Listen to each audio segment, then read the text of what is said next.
Welcome to the Real Smoke Podcast with your hosts, Mick and Charles, the podcast that's all about real people, real cigars, and real smoke. Coming to you live from the Real Smoke Virtual Cigar Lounge, bringing you the best of cigars, whiskey, and all the good times in between.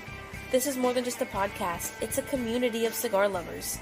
So grab your favorite smoke, pour a drink, and join us as we dive into all things cigars, whiskey, and just having a damn good time. This is the Real Smoke Podcast. What's up, everybody? Welcome to episode 19 of the Real Smoke Podcast. We are your hosts. I am Charles, and with me, as always, is the number one dude in my life. That sounds so weird. Thank you. What's up, Mick? Hi, buddy. I love you too, man. What's up, brother? What's going on today? Man, not much. Halfway through the work week. It is super weird to be here on a Wednesday, but you know what? An extra day of smoking a cigar with my brother and hanging out with cool people. I'll take it. Wait. No. We're going to be on a cigar bender for the week because we had the TriStar Herf last night. So we got to hang out and have a cigar there. We're doing this crazy Wednesday episode. Don't know why we decided to do that. Yeah, I do. We got to say thank you to some people. We do. But so we're having a good cigar tonight, and then we're on here again tomorrow. So we are. Yeah, I'm excited. Man. It's gonna be a freaking fantastic cigar. Yeah, that's one of the top-rated ones from last year in everybody's reviews, man. So I'm excited to get into it. I've never had that cigar either. So although John Aldi wanted to kick my ass for not having it, I'm definitely looking forward to tonight and tomorrow. So I mean, hey, let's just keep it rolling, man. I will say that, well, we'll talk about it tomorrow a little bit more, but the cigar that we're going to have tomorrow, I had the original version twice last month, and in the last month, I probably had that box press version, 3 times, to the point to where I don't think I have another, so I'll be smoking something else tomorrow because I've smoked them all. Okay. That tells me it's pretty damn good. Just to give a hint to everybody coming up, the score that I gave it, I was unsure that I actually wanted that score was justified. So instead of saving my third one for tomorrow, I went ahead and smoked it today, and I'll be damned if my score was justified. So let's just leave it at that. Okay. Man, I'm excited. Everybody keeps saying that box press just took that cigar to another level. So I'm excited, man. The original one was great. And everybody on here is like, what the fuck are y'all talking about? Go read the thumbnail for tomorrow's show. You kind of understand what's going on. Anyways, let's get away from that one. So yeah, how was your last few days? How was the week? How was the weekend? Yeah, it was all right, man. It's been busy. It's been busy work and life, man. That's pretty much all I get done. So I've also been busy with what I wanted to preface with. I'm sure, as everyone knows who's watching tonight, we had a pretty busy week attempting to rebuild our Instagram page. I'm not going to go into detail and say all the things I want to say tonight because it could get back to Big Brother watching us. But yeah, we're starting from scratch. But you know what? Sometimes bigger, better things are built that way. So I'm excited. We got a lot of great people supporting us on this journey, and I have no doubt we'll get back to where we were, man. Well, I'm actually going to go on there because I gave everybody a challenge today, and I've been pushing really hard for this one. By the way, if you see in the corner, it says our new Instagram handle is RealSmoke_pod. So in the first 36 hours, we were well over 400, which to me, I think is fantastic. I'm not sure how many accounts jumped that high, but I said, hey guys, do us a favor, help us out. By podcast time, by showtime today, let's try and get us to 600. We're currently at 590. Guys, if you haven't subscribed to the RealSmoke_pod Instagram page, we need 10 more people to do that. And this podcast will probably be about an hour and a half long. Let's see if by the end of this podcast, we can get the final 10 on there. And by tomorrow's podcast, let's see if we can get around 700, which means 100 more. So in the next 24 hours, 110 more people. Come on, that's not too hard to ask. Come on. Absolutely. Yeah, I mean, I know there's a lot of people that we have met along the way that, for whatever reason, our new page is not allowing me to follow people back yet or to look people up and follow them. So I don't know what the problem is there yet. Maybe I'm still on somewhat of a timeout. I have like 20 different ways I can spell this freaking podcast handle for Instagram. So don't worry if they shut us down. I got like at least 19 more. But regardless, figured the next thing is we're gonna. I will probably set up a backup account through my account because they're not targeting me right now. So it'll be something that I can pretty much start. Everything that I send to you, I can put on there. That way, it's a duplicate page, and we can get that handle out to people. But it'll be something that won't lose information. I'm also setting this up a Twitter page, an X page. I had one for my old podcast that I could mirror with our Instagram. It's also another way to back up, and I don't think X minds too much what the fuck you say because I've seen some crazy shit on there. So we'll see, but I'm working on that currently as well. Sweet. Well, you said you got to work and stuff this weekend. That was pretty much mine for a little bit. I spent some time in Kentucky, left at 4:00 Saturday morning to get up to Kentucky to do to spend the day up there doing some work, coaching some kids. But then my wife surprised me she had set me up a tasting at a distillery.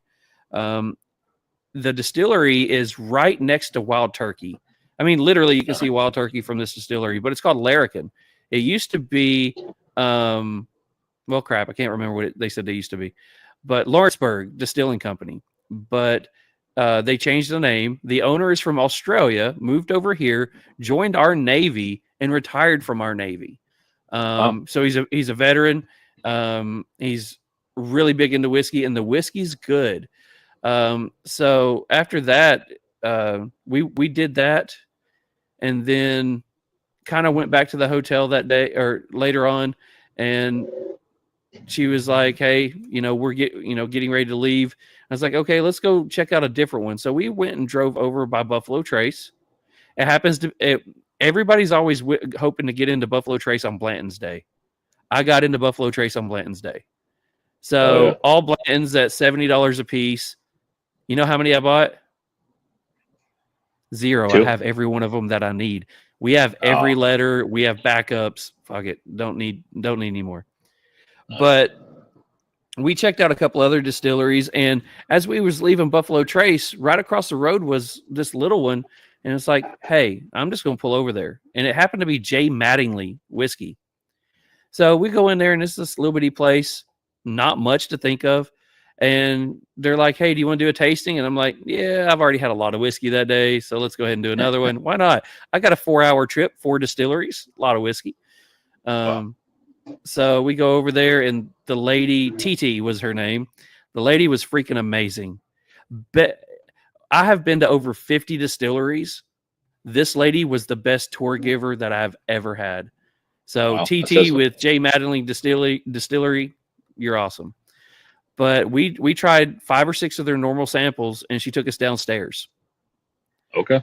Downstairs, that's where you sent me the picture from. Yeah. Downstairs, she said she wanted to start thieving some whiskey straight from the barrel. So got to try some 130 proof rye whiskey straight from the barrel. I got to try some 138 proof white or light whiskey, and then got to try another 133 proof light whiskey. Damn. All freaking fantastic. One of them tasted just like butterscotch. I mean, so good, so smooth. So we're going back up, and I'm asking all these questions. I'm getting prices of what it would actually cost to buy the barrel. Literally, only $11,000. Oof. Yeah. So we get up there, and they're like, "Do you want any barrel or want any bottles?" And I was like, "Hey, could I get a bottle of what was in the barrel down there?" Sure. So she goes down there and thieves an entire bottle of that 133 proof light whiskey, and let me tell you, that shit is fantastic. So that was my weekend. That is awesome. Hell yeah, man! You can't hardly beat that. Thieving it right out of the freaking barrel and selling it to you. That's pretty. Don't get any better than that, man. Oh yeah, that was super great. So, have one more thing. We are about to smoke something from Crown Heads, right? Yes, sir. So to kick off the new Instagram page and to kick off Smoking Crown Heads, let's do this. Oh man. Let's There it go is. with the Crown Heads roll hat. Oh yeah. But we're going to be doing the Hat Palooza this week. And the only thing that you have to do is like and tag people to go like the new Instagram page. You don't have to worry about tagging or liking me and Mick. You don't have to worry about anybody else. We want you guys to go follow the Instagram page. So, in sometime by the end of the week, we will do the drawing, and somebody's going to get the Crown Heads roll hat. So that'll be the Hat Palooza for today, or for this week. And anybody who won last week's prizes, all your stuff will be going out. Like we said, we mail out every 2 weeks, so your stuff is going out by Friday. Man, that's an awesome hat. I've said it 100 times. I'm a fitted hat guy, but man, John has a solid hat game. That's one of my favorites, man. That's a beautiful hat. So hopefully that jumps us up there in those numbers, man. That's where we're trying to get back and reconnect with some people that we lost along the way. So that's awesome, man. Hey, we also said since we were at almost 5,000 subscribers, that as soon as we hit 5,000, we are going to do a giveaway of 20 cigars and random merch. We'll throw in 10 cigars from Mick, 10 from me. I'll throw in something from Beard Apothecary. Any of this, whoever's a sponsor that we have physical stuff at the time, we'll throw in some stuff from them, and we'll make one big prize and give that away once we do 5K. Maybe one of our shirts as well, because I got the shirt coming this week that we're doing the test run on for washes and make sure it holds up and quality. And if that works out, we'll get a shirt off of there too to throw in with it. So awesome. Well, let's go ahead and introduce and talk about the cigar, since I know this is your favorite thing to do. And by the way, you get another easy one today. So, Mick, oh man, I looked it up. Tell us about the cigar. All right, so tonight we are smoking the Crown Heads La Vereda. It is wrapper Nicaragua, shade grown Jalapa, binder also Nicaragua, Jalapa, filler Dominican Republic, Nicaragua. The price we paid, I believe, was $16.60. These can be found at the Cigar Vault Oakdale in person or online at cigarvault.com. That's 10% off. That's our standard code. Our standard code is Real Smoke for 10% off. But I believe there's a special code tonight, Real Smoke 20, and that is during the episode only, I believe, for 20% off at the online store with Cigar Vault Oakdale. Yes, sir. Go to the website, guys. Type in the tonight only code, which is Real Smoke 20, and save 20% off of all of your lovely oral fixation needs, as Boofy would say. So let's go ahead and bring on our guest. Oh, yeah. Our guests are the boys from the Cigar Vault. We have Norm, Miguel, and Johnny. What's up, boys? Hey, guys. How are you? Nice to be here. What's up, guys?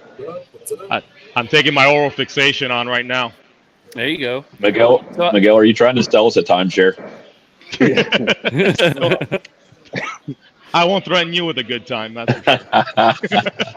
No, he's actually getting ready to tell you that your extended warranty is up and he would like to sell you some car insurance. That was better than you win. I love it. I'm so happy. Oh, man. So, I don't know, Charles, where do you want to start? You got a set line you want to go with tonight, or are we jumping around? What are we doing? Well, first off, thank you guys for jumping on here. These guys, we will say that you guys are the main reason that we're able to, one, get a couple of future guests on, two, you're helping us get the cigars we need in to review. So you guys have shown us pictures of your lounge over there watching the show. So we're getting a lot of people that have one who's won multiple times, from your lounge. So we want to thank you guys for, supporting the podcast. And, it blew our mind when Mick sent me the message and said, hey, these guys want to support. And it's like, cool.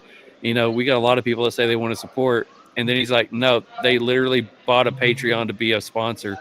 And as Mick would tell me, it's like he tells me this, and it's like, okay, that's cool. And I go look, and it's a $5 sponsorship. And I go, okay, so we got another $5. No, they just took the title sponsor. I said, but who are they? And he's like, I don't know, but we're going to get to know them really well. And I was like, that's great. Yeah, hopefully, like we talked about, Norm, hopefully we're giving back to you as you give back to us, man. It's been a great relationship. You guys have been fucking fantastic, man. Like Charles said, the watch parties, the people following us back, the connections, and man, you weren't kidding when you said you have one of the best cigar selections you've ever seen, because I have never seen a place that has that many of the cigars and brands we love, man. So you guys are just killing it too. I appreciate that, man. Yeah, I think when I started with the cigar sponsorship, I told Miguel, I was like, hey, we're going to sponsor a podcast. He goes, okay. Didn't ask me any other questions. I was like, all right. So I just went on. I sent you guys a message on Instagram at the time, and then you shot me back a link, and I bought it, and you're like, well, that was quick. I was like, well, told you we were going to do it. So yeah, it was yeah. There was actually 2 other brands that were in contact with us about the same time as you, but they were all just kind of, they're talking about, and it's fine. It's all good. Like, we're not gonna beg for anything. We're here to have a good time and enjoy it, and whatever. But you were like, hey, I'm interested. Cool, it's paid. I'm like, what the fuck just happened? Like, I don't know. It was awesome, man. We greatly appreciate it. Yeah, absolutely. Just so you know, like, we're actively in your virtual lounge, physically in your virtual lounge.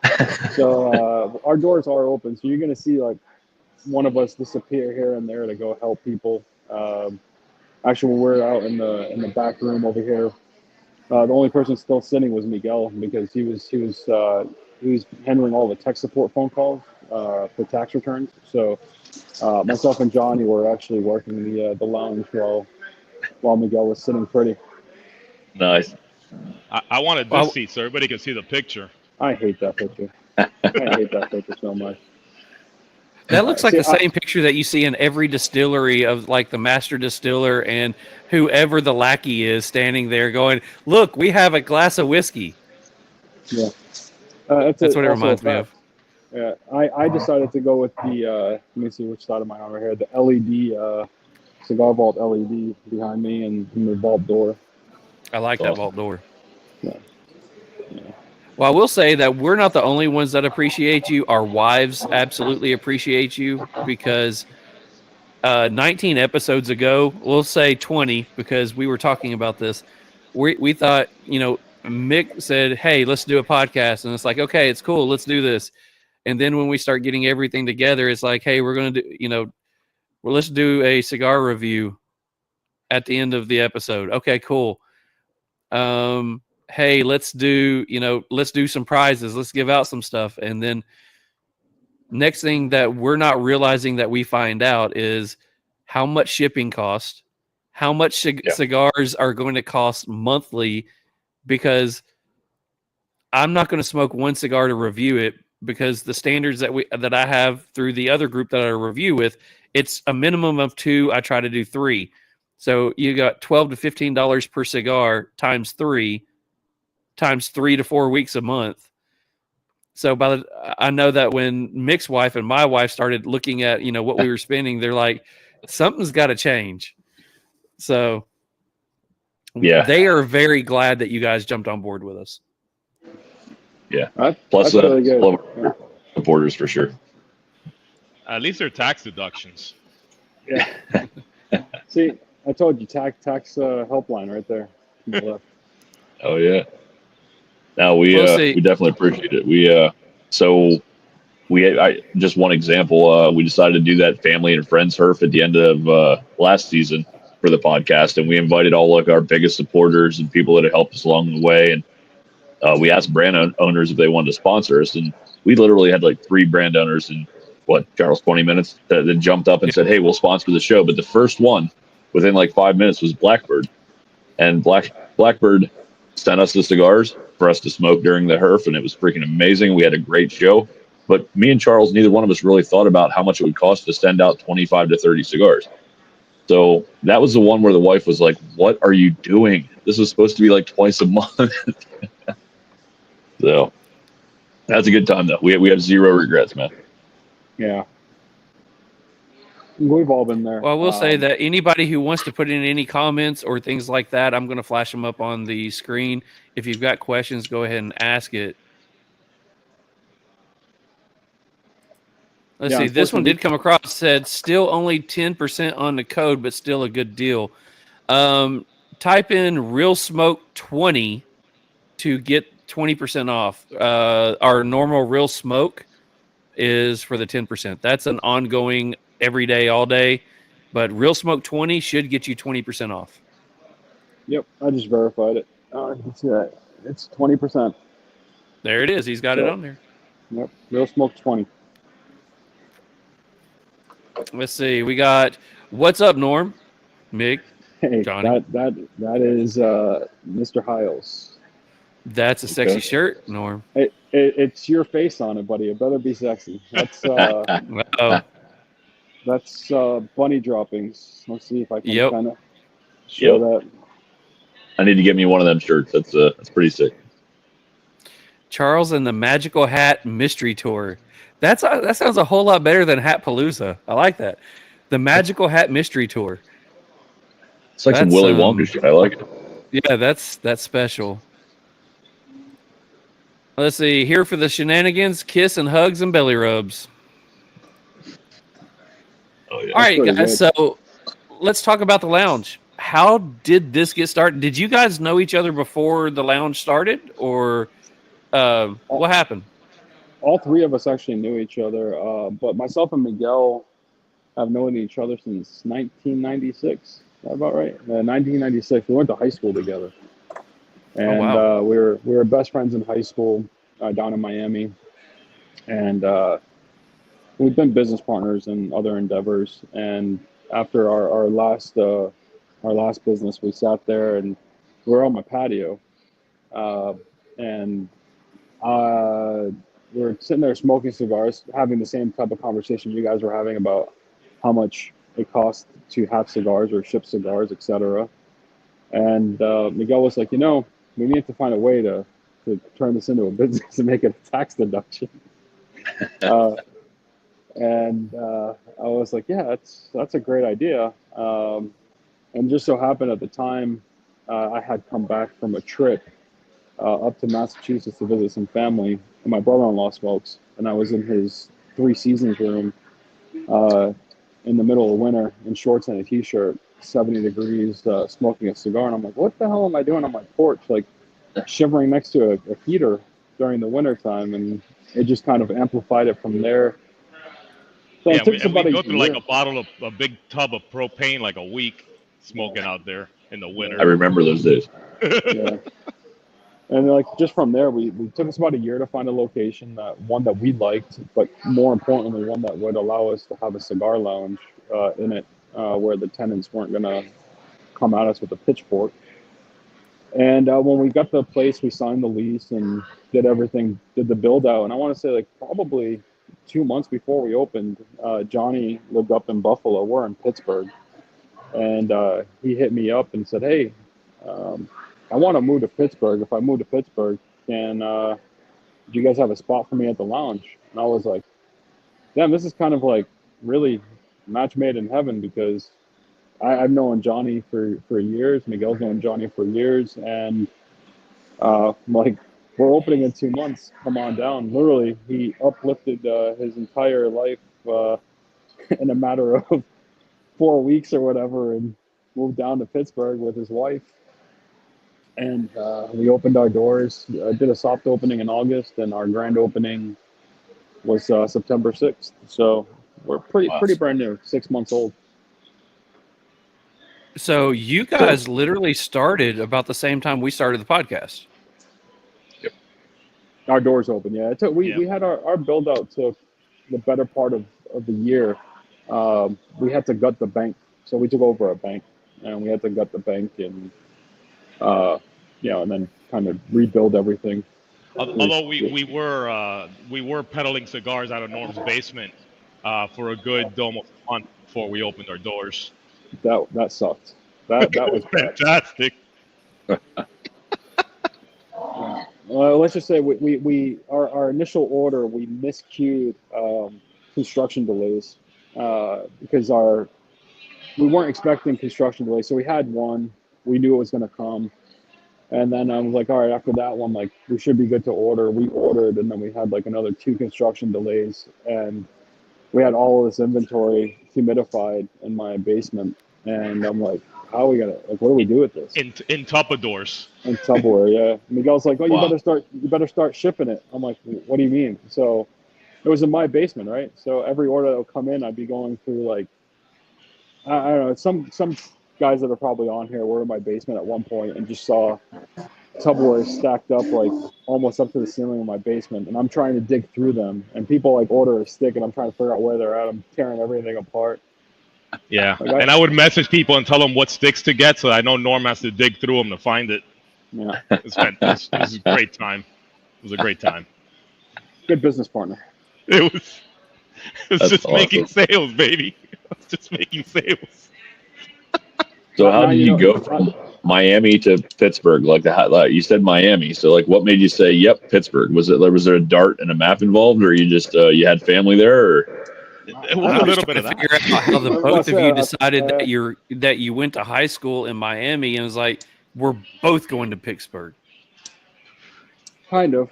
We had a software company that we had started. Well, our background's IT, and we had a client up in Pittsburgh that at the time that said, we would absolutely love to sign a contract, but we want a Pittsburgh presence. And I flew in from Fort Lauderdale and said, hey, you signed the contract, you get a Pittsburgh presence. And they signed the contract and went back home and told the wife we're moving to Pittsburgh. My wife's originally from Miami, so you could just imagine how amazing that went over. We were all from Miami, especially my wife, born and bred down there as well. So it was pretty much a shock for her too, to move up here. But we had to do what you had to do, man. What 6 years later, we sell the business and we open up a shop. So it led to just bigger and better things that we've been doing. So yeah, we've been super blessed for sure. Oh yeah. Shout out to I Love Fumes for the hashtag bless sign above the members' lockers on that one. So he's on here. He's posted. What made you guys go? I mean, when you go to your website, I would think the only thing that you would consider heritage that's on there would be Drew Estate. That's the closest thing to heritage that would be on there. And the only reason I call them heritage is because, one, they've been bought out, they've gotten so big, and now they're bigger than most other companies. What made you decide to go straight up boutique and not have the same Rocky Patel? I know I'm probably answering my own question, but the same Rocky Patel, Alec and Bradley, the same cigars that everybody else has, but everybody else has it. Yeah. Well, I can take a little bit of this. We did a little market validation, and it's right. Every shop around here is main general box cigars. And Norm and I used to frequent lounges up here for a good while, and literally we'd go there, and you buy a stick because it's lounge etiquette. But they never had the sticks that we like to smoke. They didn't have the tats, they didn't have the Caldwells, things like that. So we said, if we ever own the shop, we're gonna have the smokes that we like to smoke. So aside from your typical acids and things like that we carry just for the folks that are trying to get into it and whatnot, and even the leather, the deadwoods and things like that, we'll carry those. But essentially, every single smoke in there is something that myself, Norman, or even Johnny has smoked, and we guarantee, like, we live by it. Like, we don't have anything in there that we don't smoke. That's awesome. Nice. But again, you look at the other stores, and that's kind of what sets us apart. So it'll bring the real cigar enthusiasts out here to actually visit the lounge and just be in awe about what we carry. I had a lady like 3 weeks ago, super cool lady, like first time in the shop. She walks in, she's looking, she's like, wow, you got a nice selection. And then she sees Protocol. She's like, you guys actually have Protocol on the shelf. This is fantastic. She got so excited, she started jumping in the humidor from the excitement. I mean, and I was like, I love that. That's what I love to see. That to me brings me that satisfaction of not only are we doing God's work here, but we are doing something that we're passionate about, something we love, and we're sharing that with a bunch of other folks. I've never seen anybody jumping up and down like they just won the Price is Right in a humidor, and that's exactly what you get when you walk into our humidor. It's fantastic. Oh, see, Yeah, I walked I've said into how a many- humidor in Chattanooga, and just happened to be, I ended up getting to be really good friends with these people. But I walked into Scenic City in Chattanooga and looked over, and all of a sudden they had Lure, they had Dissident, they had Room 101, they had Cavalier, and it started to be every time that I turned the corner and looked at another box, it was a brand that I was in love with. And I was that woman that was jumping up and down. My wife was like, you need to calm down. And I said, you need to open up your eyes. And she started looking around. She's like, holy shit, they have everything I like in here too. And it's like, yeah. But I have never found a lounge that actually had Protocol. I don't know of any. We carry them. But that's the feel, and in Chattanooga of all places, that's the feeling that we wanted to give to the folks that are here in Pittsburgh. You know, that's what we wanted to bring to them. Being a Pennsylvania native, I've been to quite a few lounges in Pennsylvania, including 2 or 3 in Pittsburgh, but most of them are primarily legacy brand and have 1 or 2, maybe other brands that, that I would be more into. And I know I said it before about your website. I can only imagine walking into your damn lounge. It would cost me a freaking grand to walk out into your store. I promise you, because I get that exact same feeling, man. It's crazy. Yeah, you need to come out here, Mick. Spend some time in our humidor. So my last trip to Pittsburgh was in June, which was just prior to you guys opening. So I'm actually coming up in May. I'm not sure I'll be out quite that far. I'm going to Central PA to visit family. But yes, I will. My next trip to Pittsburgh, 100%. I'm coming to see you guys. So awesome. It'll be a good time. Awesome. I know that when I told my wife that that you guys had partnered up with us, she's like, I don't think I've ever bought anything from them. And I said, I haven't either. And she's like, what do they sell? And I'm sitting in the den with her, and it just happens to be like a Sunday morning. And I was like, I don't really know what they sell. And so I see her lean back on the couch, and she's flipped open her phone, and she's going at it. And I know she's looking, so I start going up it, and we're both scrolling, and she says, they have this. And then I go, they have this. And she says, they have this. And she's like, do they have anything that's legacy? And I went, I don't think so. She's like, because everything's boutique. Everything is craft. And I'm like, yeah, it looks like it. She went, so they may be a sponsor, but how much of that sponsorship are you going to spend on cigars? And I went, every freaking bit of it. So she's actually pulled it up like 2 or 3 times since then and went, have you tried this brand? Yeah, I like that brand. Okay, cool. What's your discount code again?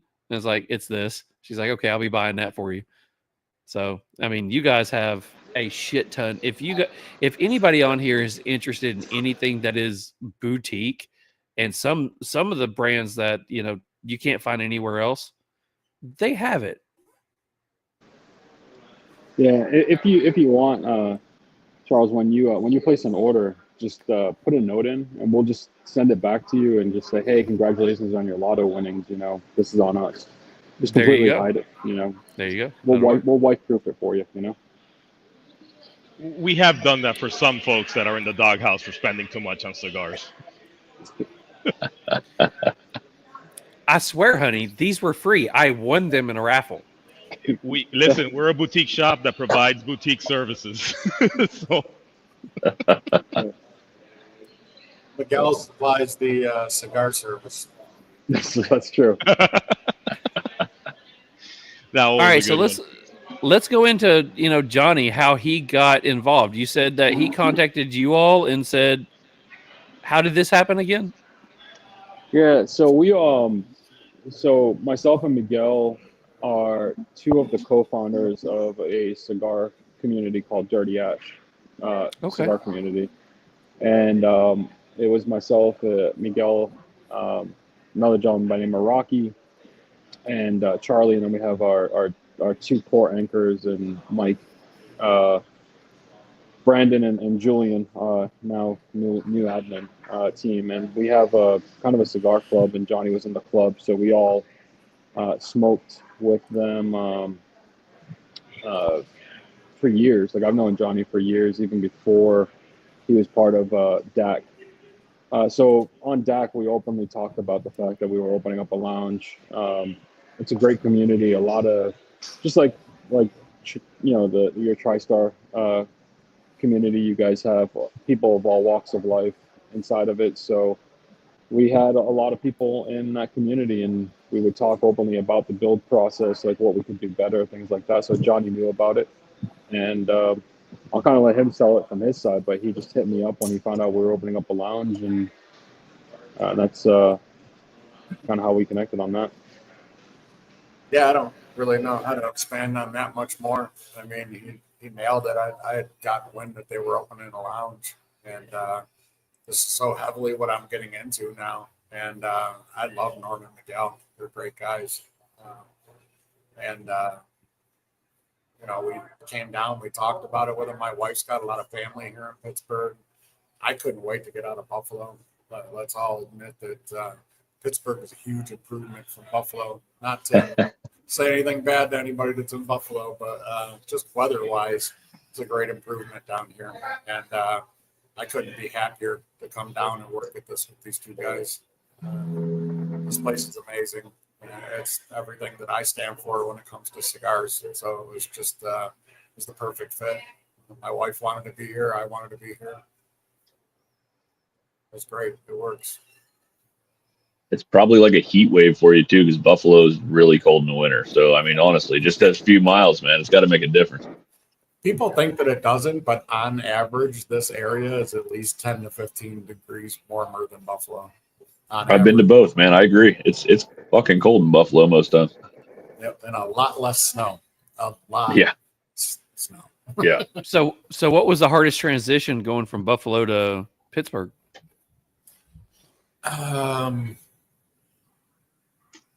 Learning to like the Steelers. No, see, I've always kind of liked the Steelers. I think the hardest transition down here from Buffalo is the roller coaster roads. Everything in Buffalo is all straight and flat, coming down here and constantly winding around mountains and, up and down, literally roller coaster roads. That was the biggest transition, I think. Other than that, everything else has been smooth. It is really nice down here. Some really great people down here. I love the area. It's nice. The transition to the cigar lounges, that was a little bit more different, because I worked in cigar lounges in Buffalo. And of course, everybody knows New York's got high tax up there. Most of the lounges I worked for were all legacy brand driven. So that's the only other transition that I faced, and that was a great transition. And it's so much easier to come in here and talk about cigars I already know and love. Easy cigars to recommend. Yeah, Justin knows it too. Yeah, I go in there every day and I take sometimes almost more time to shop than customers do, just because I love everything that's on the shelf in there. It's an easy place to work when it comes to recommendations. I know all the cigars in there. So one more Pittsburgh question, and we can get off that topic. Are any of you guys beer guys? Any of you like craft brewing lovers or no? Yeah. So you guys obviously know Dancing Gnome then in Pittsburgh. Yep. I fucking love their beer, man. I miss it. That's one of my first stops when I go out there. I go there and we always hit that up. I also go to Church Brew Works. Although the beer is terrible, I love that place. It's just cool as shit. The ambience is cool. The church ambience is awesome. Yeah, amazing. One of my favorite breweries down in the city is Brew Gentleman. Okay. Brew Gentleman, they I don't know. They make this. It's called a Mexican coffee. It's like a porter. It's just amazing. Nice. Yeah, there's some good breweries out there, man. Hitchhiker and Dancing Gnome are two I usually hit on the way in, so it's a good time. Yeah, Dancing Gnome's good. So Johnny, since we have you on the main screen right over here, and your bosses aren't on here now, so they can't hear you. So let's talk about, since nobody else can hear you, it's between just us. What's it like working for Norm and Miguel? I mean, it's probably got to be awful, right? Yeah, no, actually, it's really awesome. These guys are really great. They're both very level-headed, extremely smart. We tackle everything together. We are quite the team, without a doubt. They exuberate what it means to be a team. And they're very understanding. They're absolutely great guys to work for. We just had a new team member join us. One of the things I actually told him about his interview was that, you're going to realize you've never worked for guys like this before. And whether you stay or you go, that's something you're going to remember is working for these two guys. That's awesome. I will say that I pretty much said that because when just getting to talk to Norm and stuff, that's the one thing that I got to feel was that he's a legit human being. He has a good sense of what he wants to do, but he seems like he wants to be out there to help and lead and be a part of the community. And I love the fact that he was so interested in trying to help out someone. I didn't realize you guys were as new as what you are, but to step out and to be willing to help a group like me and Mick, or Mick and I, as new as we are. So, I mean, to me, that says a lot that, he was willing to give that kind of trust. So, it's kind of awesome to see that and to hear that from you as well. Yeah, it's like we started our Instagram page yesterday. Oh, wait a minute. We did. Oh, sorry. I'm just kidding. Another side joke there. Quit bringing up old news. Shut up. I keep digging, man. It's still bothering me. I think his butt hurts a little bit, don't you? A little bit. If it means anything, Mick, I was follower number 4 on the new Instagram. That is awesome, man. Hell yeah. That's amazing. You know what's bad? Gotta start somewhere, bro. We appreciate it.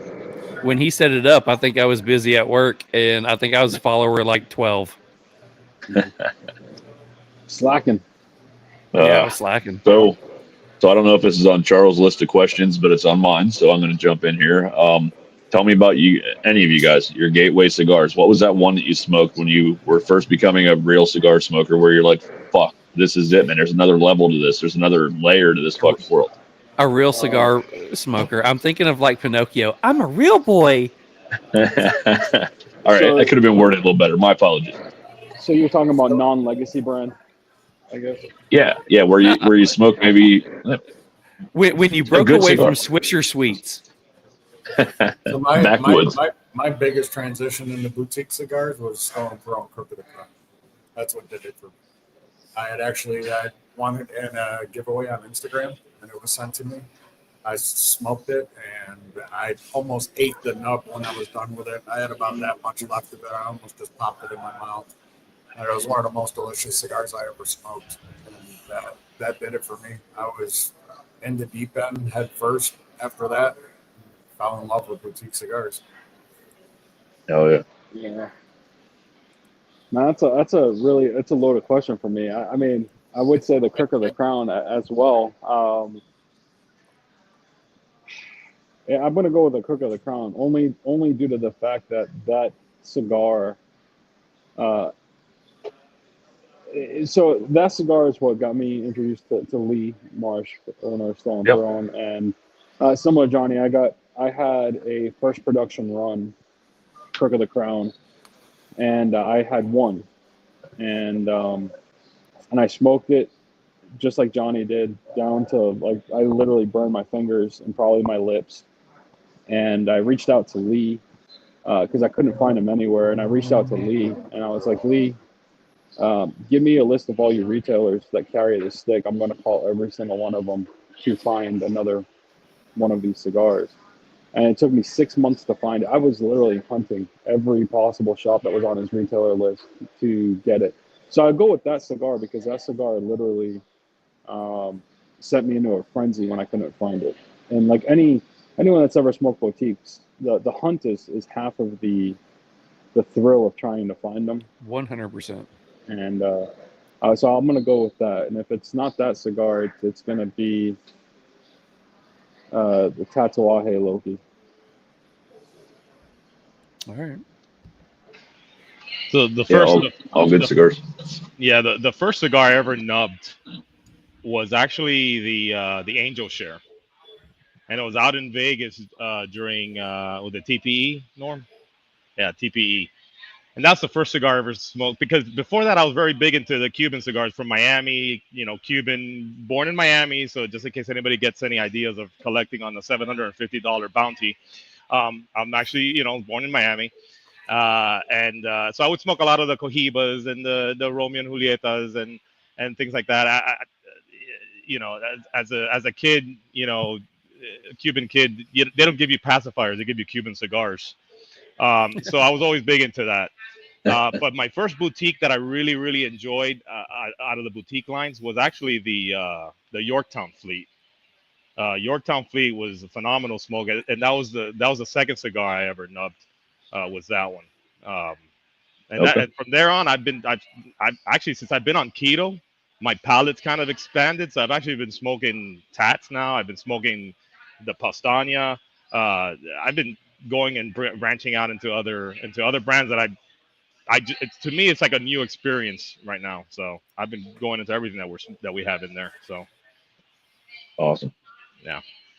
Yeah, I know pretty much everybody has that one moment where they're like, man, there's such a world out there that I haven't explored yet. And you're right. You go down that rabbit hole. It's hard to get out, man. It's pretty awesome. Yeah, for sure. Because I stuck to Connecticut's, a lot of Connecticut's, but now I'm going to the Habanos, the Maduros, and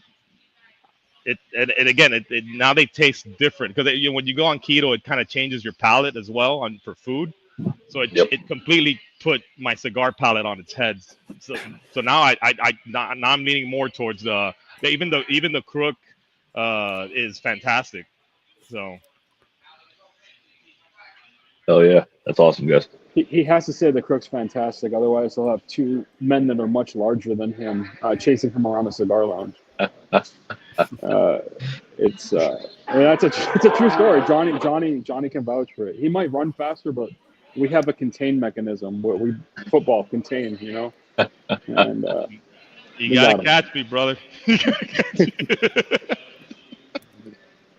So knowing that you guys, you have your lounge, you're sitting in it right now. A lot of the questions when I talk about cigars, I'm kind of aiming towards what you guys have. So I know Mick talked about what was the first one that kind of opened up your eyes. Mine is going to be, what is the most recent one that you guys have got into the lounge that you're like, holy shit, this is the next big cigar? Oh, I'll go first on that one. This to me, I've already said it. It's only February, and if this cigar gets replaced as my top cigar of 2025, I'm going to be astounded. Right now, it is the Pastania San Andreas. That cigar, hands down, literally we got it like last week. I had it in my hands last week, and I can't smoke enough of that cigar. It is just insane. I've always said like Pastania drops some amazing cigars. Theirs is one of my favorite Connecticut's that they have is the Justice. It's got a Pennsylvania broadleaf binder on it, so and an Ecuadorian Connecticut wrapper.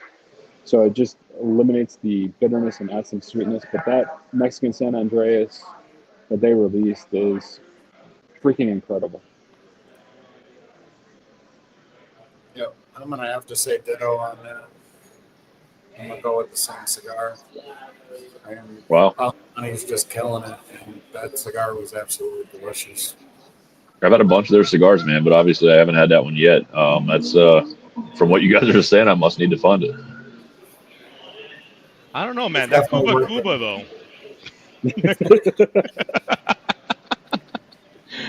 Actually, I've been very I've been leaning towards the Apostate, which is a brand that's Okay. out there that not a lot of people know of, and we got them in, and the story behind that brand is fantastic, and that's another stick that I actually nubbed was the Apostate Connecticut. It's fantastic.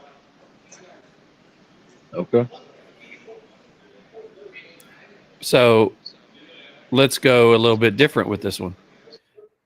Out of all the cigars in your humidor, since I'm sure all three of you are very knowledgeable about what's in there, you guys carry a lot of boutique, a lot of craft. What is the most underrated cigar that is in your humidor that's been there for a while that most people, don't really go towards, but you're like, guys, you really should smoke this cigar? What is that cigar that's been there and you're like, holy shit, smoke it? Black Label Trading Company.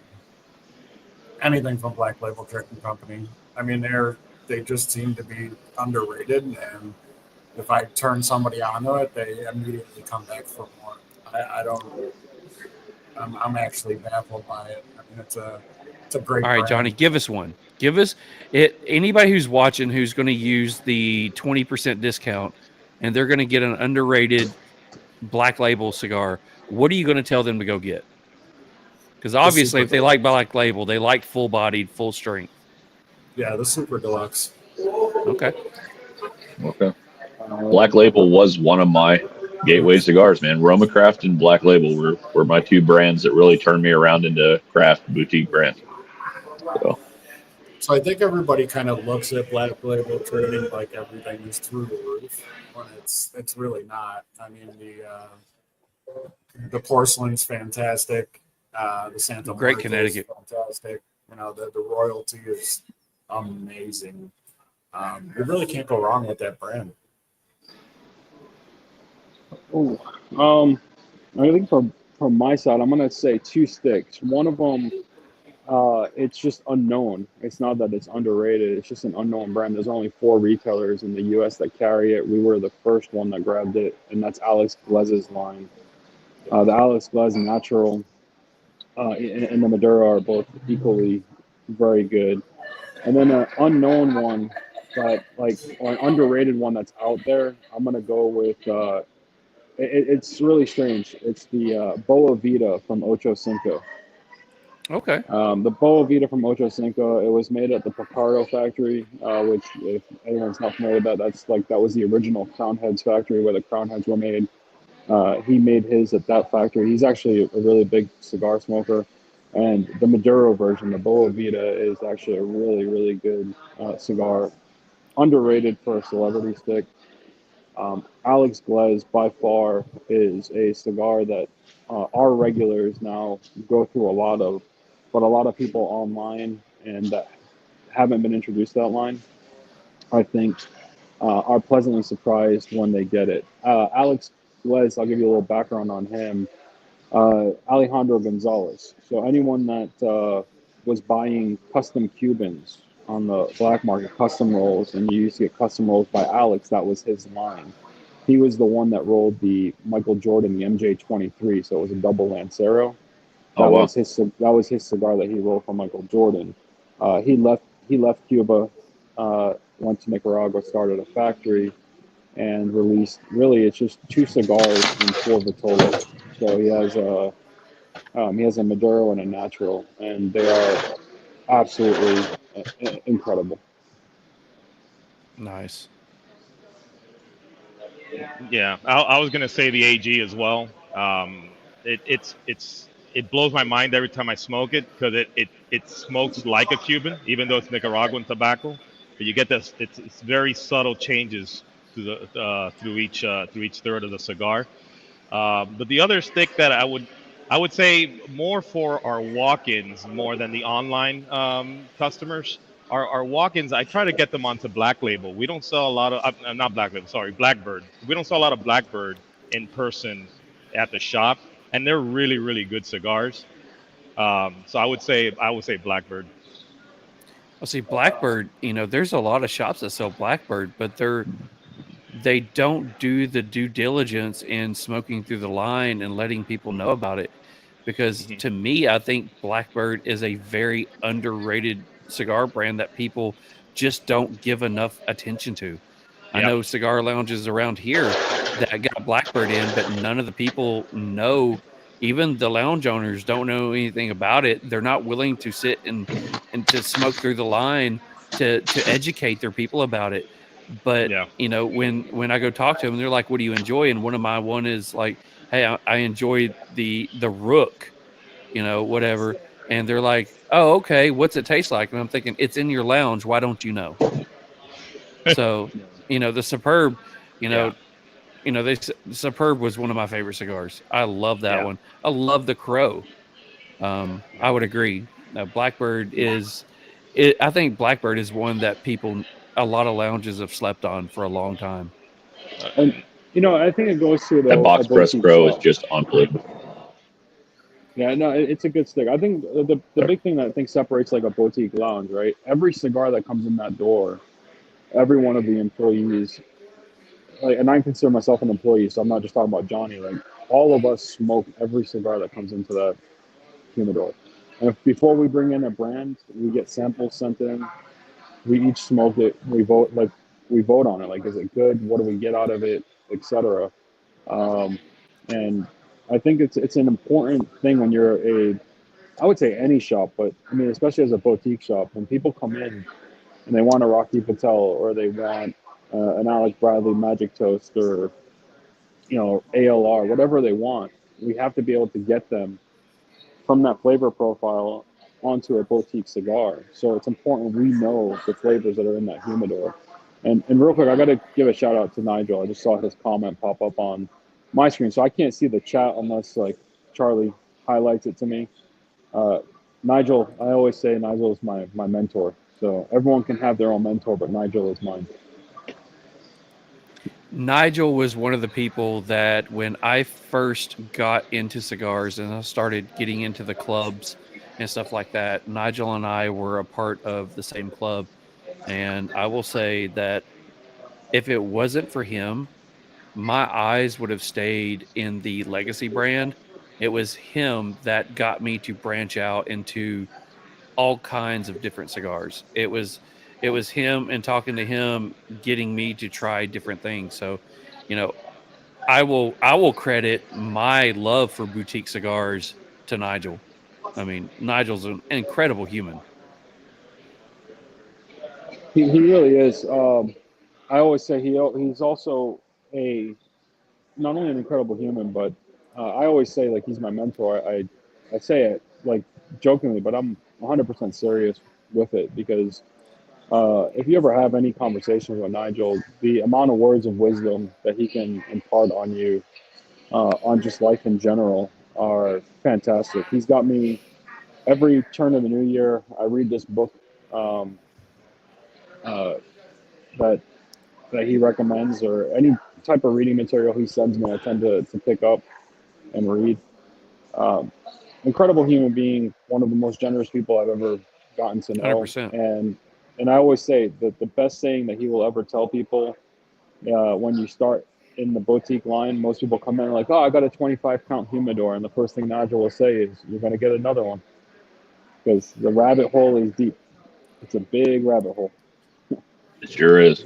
Yeah. Norm, Nigel's your mentor, but who's your cigar daddy? We can't go there. We're not going to go there. Lee Marsh is my cigar daddy. Lee Marsh is my cigar daddy. Who's your daddy? Sounds like a story. I don't know. maybe we should let Miguel tell it. That's the book. That's the book. Every new year I read that book, One Word, that Nigel recommended to me. It's like clockwork. It takes about 45 minutes to read, if that. And I read it on New Year's Day every year. It's just a cool little quick read, and Nigel had recommended it to me. And I actually think he sent me a copy of the book, so I think that'll definitely be one. That'll be one that I look up and go ahead and buy, like tomorrow. Absolutely. I have a copy of it. Are there pictures? I'm just kidding. There's no pictures. It may be a 20 or 30-minute read, but Mick needs the audio version just to help. They have it in audio. They do have it in audio. There you go. Audio, and they have it in Braille if you want to just feel around. I got the wife for that. I'm good. Yeah. Does Miguel have a cigar daddy? That's a good question, Larry. I don't think I have a cigar daddy actually. I don't. Well, anyone that wants to apply, send Miguel a direct message on Instagram. Tacoman ATK on Instagram with your application to be his cigar daddy. Make sure you include the hashtag "I'll be your daddy." Yes. New hashtag tonight. We'll be your daddy. Man. Can we do a wheel? I see the dick pics coming in. Can we do a wheel at the end of the show, Charles, for who's going to be his daddy? That'd be fucking awesome. So it's got to go the other way though, right? If the wheel lands on someone, then Miguel has to become their cigar daddy and send them cigars. I think that's just like the appropriate way to go, right? Yeah, true. Yeah. Edgar says he needs a cigar daddy. Listen, I already have one of the regulars that calls me Papi, so it's fine. Does he say it in a high pitched, kind of squealy voice? He does. Nice. Cool. Nice. That way you know he means it. Trust me, I know he means it. So go ahead, Mick. no, I was just gonna say. So where does the Cigar Vault go from here? Like, where? Maybe I'm jumping ahead here a little bit, but where do you guys? Obviously, you're going up. I mean, you guys are all trending in the right direction. You're doing all the right fucking things. But like, how do you grow? How do you grow from here? Like, what's next? That's a great question. We get asked a lot, like, are we going to open up a second location? I laugh because we just opened up our first location. So I think like this location is really good because we're literally right across the street from a post office. Like, I could throw a rock and hit the post office from where I'm sitting right now. And then on the other side of us is actually a craft brewery called Helicon. So we have a good location for where we're at. The problem is it's literally in Oakdale. So Oakdale is just a really small township in Pittsburgh. I think from here, what we do is we just keep fostering our existing clients. When people walk in here, we pretty much know everyone on a first name basis. A lot of people have my cell number, Miguel's cell number, Johnny's cell number. They text us all the time. I always say, like, I have a 10:30 regular on Wednesday nights, Thursday nights, and Monday nights usually. He'll come in at 10:30 at night, and he knows my schedule. He knows I'm here. He'll come in, military vet, gets off a shift, comes in, has a short smoke, which is not a short smoke. It's a 6x60 Gordo, and I think that's where we go. I think we just continue nurturing and fostering relationships within our community. We're heavily active with veterans at the lounge, veterans and first responders. So we have a standing veteran first responder discount at the register for everyone that comes in. Every second Monday of the month, we do a veterans night here on the lounge. So we do fundraisers and raffles and stuff for Heroes Supporting Heroes and the VFW, which are two local. VFW is across the street. Heroes Supporting Heroes is in Oakdale. So we raise money for those two organizations. They split it 50-50. The shop doesn't keep a dollar. So I think where we go from here is just expanding and continue expanding community outreach.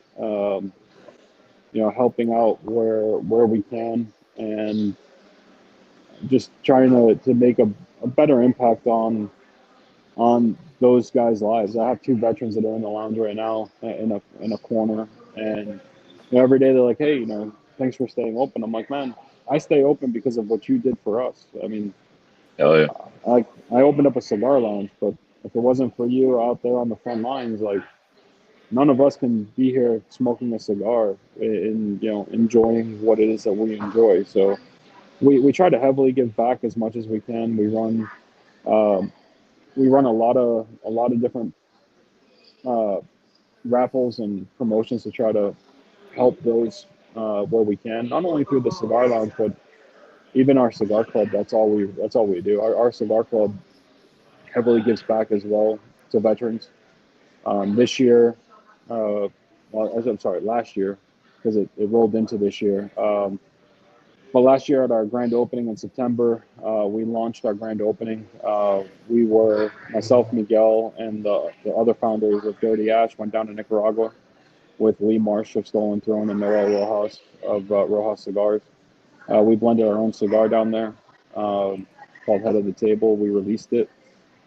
And we donated 100% of the profits. 100%. The lounge did not make a dollar. We donated 100% of the profits to Pets for Vets and two other organizations that are anonymous. But we did a big vet drive for them. And to me, the cigar community is an amazing community of people that are very giving, and I think we try to bring that, I want to say, that club culture into the lounge where we share experiences and can do good. It's a lot more than just trying to run a business to be profitable. I mean, yeah, we all want that. And as owners, you definitely want that. You want to be able to keep your business sustained, but there's got to be a bigger purpose behind it. And to me, being able to give back is where I see it. And I believe Miguel sees it the same way. I mean, we have these conversations all the time upon our vision and where we go. I don't know where it's going to go, but that's kind of our current strategy. I will say we've all been in lounges where the owner it's pretty apparent that they're just trying to sell sticks or promote their own thing. I mean, it's when you go into one where people are that kind of welcoming and actually care about what they're giving back to and what the grand picture actually looks like. I mean, it shows, man, and you guys are doing it right. So we appreciate that, brother. I definitely appreciate the kind words. I go back to generosity. This past month, February, we had our Veterans Night out, and I know he's not on here, but I'm still going to give him a shout out. Zach from HDA drove out from DC to the lounge on his own dime, didn't make us place an event order or anything like that, brought some cigars with him, and at the end of the night, he loved meeting all the vets in our area. We had a pretty good turnout for the Veterans Night. I mean, it was more than pretty good. I mean, we probably had about 40, 50 people in the lounge for the, static throughout the evening. Zach was here till about 1 a.m. with us, and then we shut down. And at the end of the night, he donated 10% back of what he made back to the veterans. Awesome. It was an incredible thing. Amazing. We have them coming up, don't we, Charles? HDA in a few months here. We do. We have in about a month, I think. Oh yeah. So, guys, what would be? I mean, you may not be willing to share or whatever. What is some either new or up and coming craft brands or craft brands that have been established for a little while that you guys have had, that you guys got your eyes on, that you're thinking possibly could come to the shop or could come to the lounge, or that you're trying out? Like physical presence in the lounge, or just new cigars we're looking to possibly bring in? New that you're possibly looking to bring in maybe one day in 2025. Oh, it's a good question.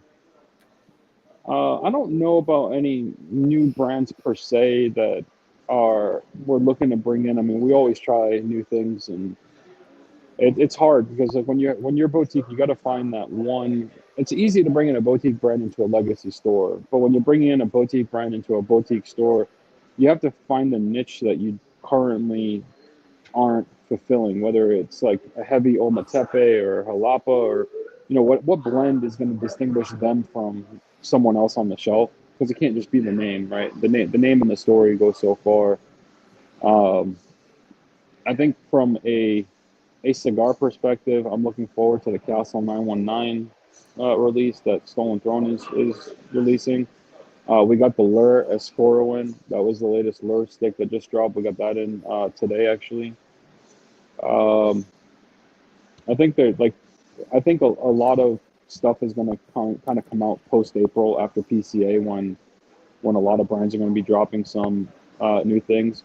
But I will say, like, out of a lot of the brands that I'm excited about coming out, HDA is, I know we're doing a limited release this year. I'm looking forward to seeing it as well. I've kind of talked with Zach and kind of know like what the kind of the mix is of what they're thinking of, and I think it's going to be a phenomenal drop. Castle 919, Yeah. I already mentioned that one from Stolen Throne is out there. I'm really looking forward to see really where I'm looking for is what the larger boutique brands are going to be dropping, because everyone knows like Tatuaje and Caldwell, etc. Like they do their normal drops, and it's going to be one of those that I'm curious to see what they're going to do on how they're going to, I don't want to say reinvent themselves, but what LE stuff are they going to be dropping this year that is just going to be fire? Awesome. All right. Either one of you got any thoughts?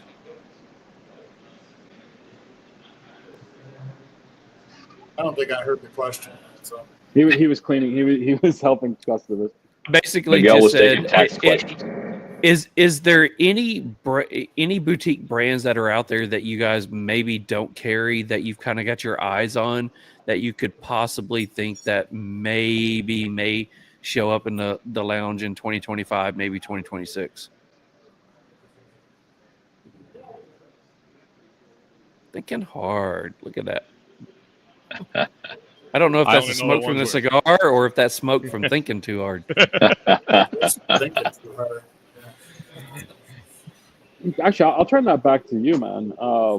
I think a lot of brands, like if you all are seeing brands out there that you think deserve a bigger presence out there, definitely we'd like to hear them. I mean, we have our Instagram up. We also have an email on our main website. We listen. So if people send us stuff, we reach out to brands all the time and try to get connected. There was a brand that I had a couple of people reach out on that we brought in. It was a Bronx Tale. That's one of the newer cigars that came in. It was Bronx Tale by From Chaz. Epic. Yep. Which is we my brought that. favorite. That's my favorite movie of all time is The Bronx Tale. Okay, we so brought that brand anybody in. in the chat right now, if you have any boutique brands that you would like to see these guys bring in, post it in the comments, and I'll just start flashing it up, and maybe they'll see it, and just post it up throughout the entire rest of the episode. If there's any boutique brands that you guys are interested in, post it in the comments. So, No Swisher Sweets. Yeah, you were talking about trying to find a brand that has something that whether it's you guys need a cigar that has more ometepe or whatever. When you look in your lounge right now, or when you look in your humidor, is there a hole that you have in there that you're looking to fill? Whether it may be a Connecticut or it may be, I can't say a San Andreas because everybody's making one right now. But is there a hole in your humidor that you would love to fill? I would say yes. I'm going to go with not necessarily a wrapper, but I'm going to say a mid-body Maduro. The market doesn't see a whole lot of mid-body Maduros out there that like are true mid-body Maduros, right? Yorktown Fleet is a good mid-body Maduro. I think that's out there. Alex Bless has a Maduro, but I think you need more of that mid-body Maduro experience. And size-wise, I'm gonna go out on a limb and say that more and more people that smoke boutique are going down in gauges. So a lot of people are really liking Coronas these days, and a lot of the people that are releasing a lot of sticks right now are coming out in Toro. So I think like the big overlap in the market and the boutique side is going to be that that you're going to see a lot of Toros that are released, but I think the smaller gauges of Corona Gorda. Corona Gorda is probably I referenced the Pausania Justice earlier. That Vitola, as a Connecticut, it moves itself. It's just if people want a stick for midday that is a Connecticut that isn't your average, your dad's average Connecticut, and it's a really good smoke. It's not a Toro. It does come in a Toro as well, but the Corona Gorda size mid body Maduro, I think, is really a hole that I personally would like to see fixed or patched, whatever term you want to use. What about you, Miguel? What do you think is a hole that you would like to see patched? None of my holes. Uh-oh. Hey-oh. Boofy's not on here, so you don't have to worry. Oh, thank God. Yeah, I was leaning more towards that something like another Yorktown like that.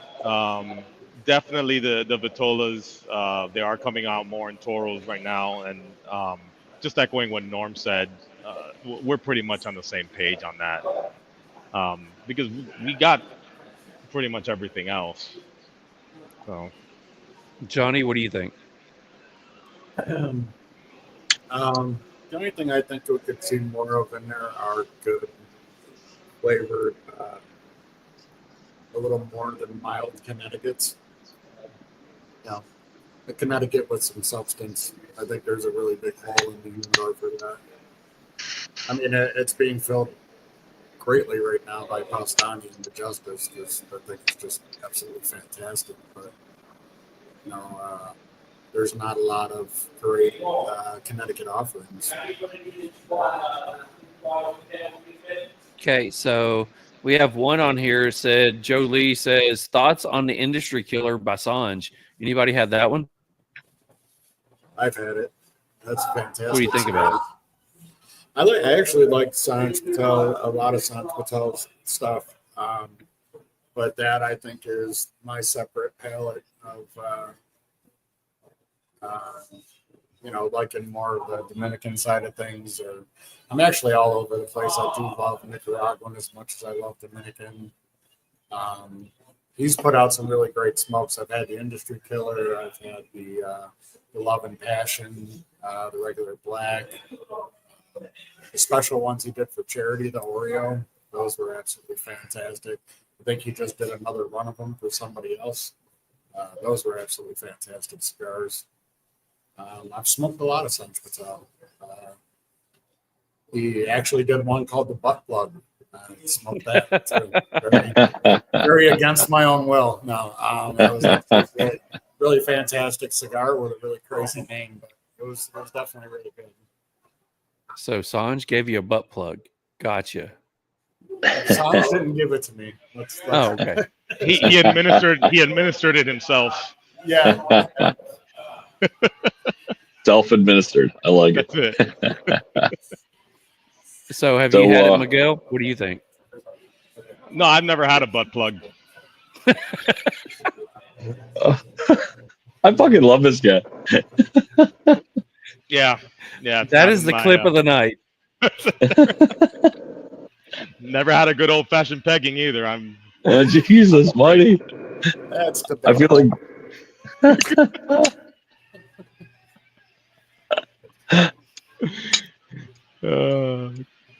Hey, Norm. So I'm No looking for one of the around. comments on here, and I can't find it because it's so far back. But okay, here it is. Jordan asked, favorite non-alcoholic drink to have with your cigars.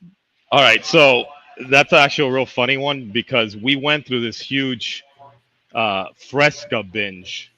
So it's a grapefruit Fresca goes great with cigars. And we even had one of our regulars. He would come in every other day with like 4 or 5 12 packs of Frescas to stuff it into our fridge so that we could all have everybody was drinking Frescas here for free. It was fantastic. Nice. Yeah, I can see that because I do love a really good hazy IPA with a good cigar, and it's kind of the grapefruity, citrusy, zesty taste. So I mean, it does make sense. No, it got to be coffee. By far, I almost pair every cigar with coffee. Yeah, but coffee's like that's like a default answer. It's like Someone kick him out. I like him. Let's keep.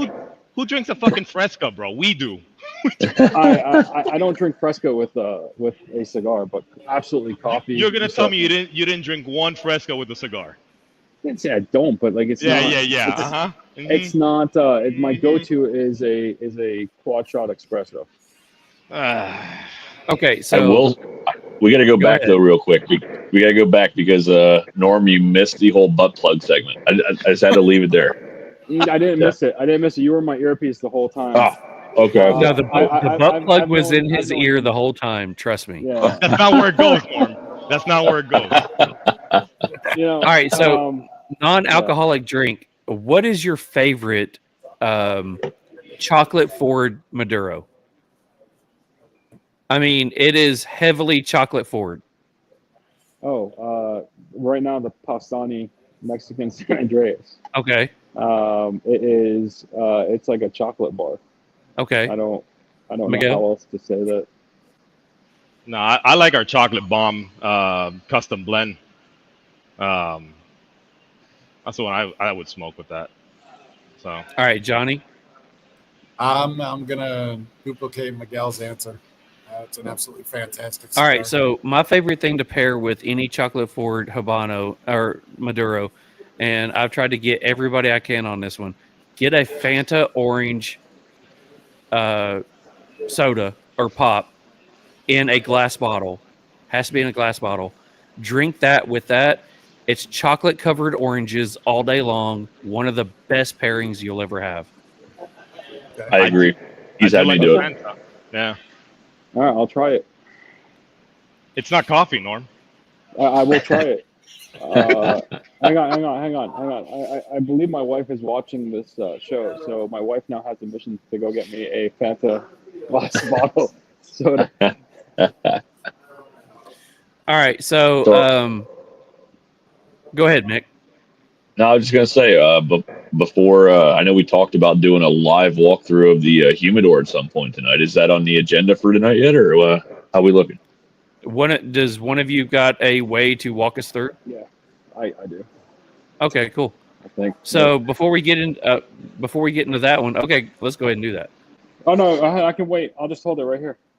No, go for it. What ball game is on? I just saw baseball. They've got St. Louis and the Yankees. Okay. I hope the Yankees get their ass stomped. All right. Don't fight words.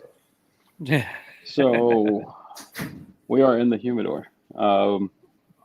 We kind of, I guess, like try to do it this way.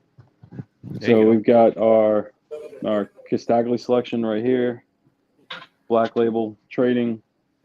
Catelli, which is a brand a lot of people don't know of. This is blended and rolled at Rojas. HDA. Then we hit Warped. We have more Black Label. Crown Heads is right here. This is the Ocho Cinco Boa Vida I was telling you guys about earlier. That was one of my unknown brands that people have. We got Dissident, Sinistro, who is local to Pittsburgh.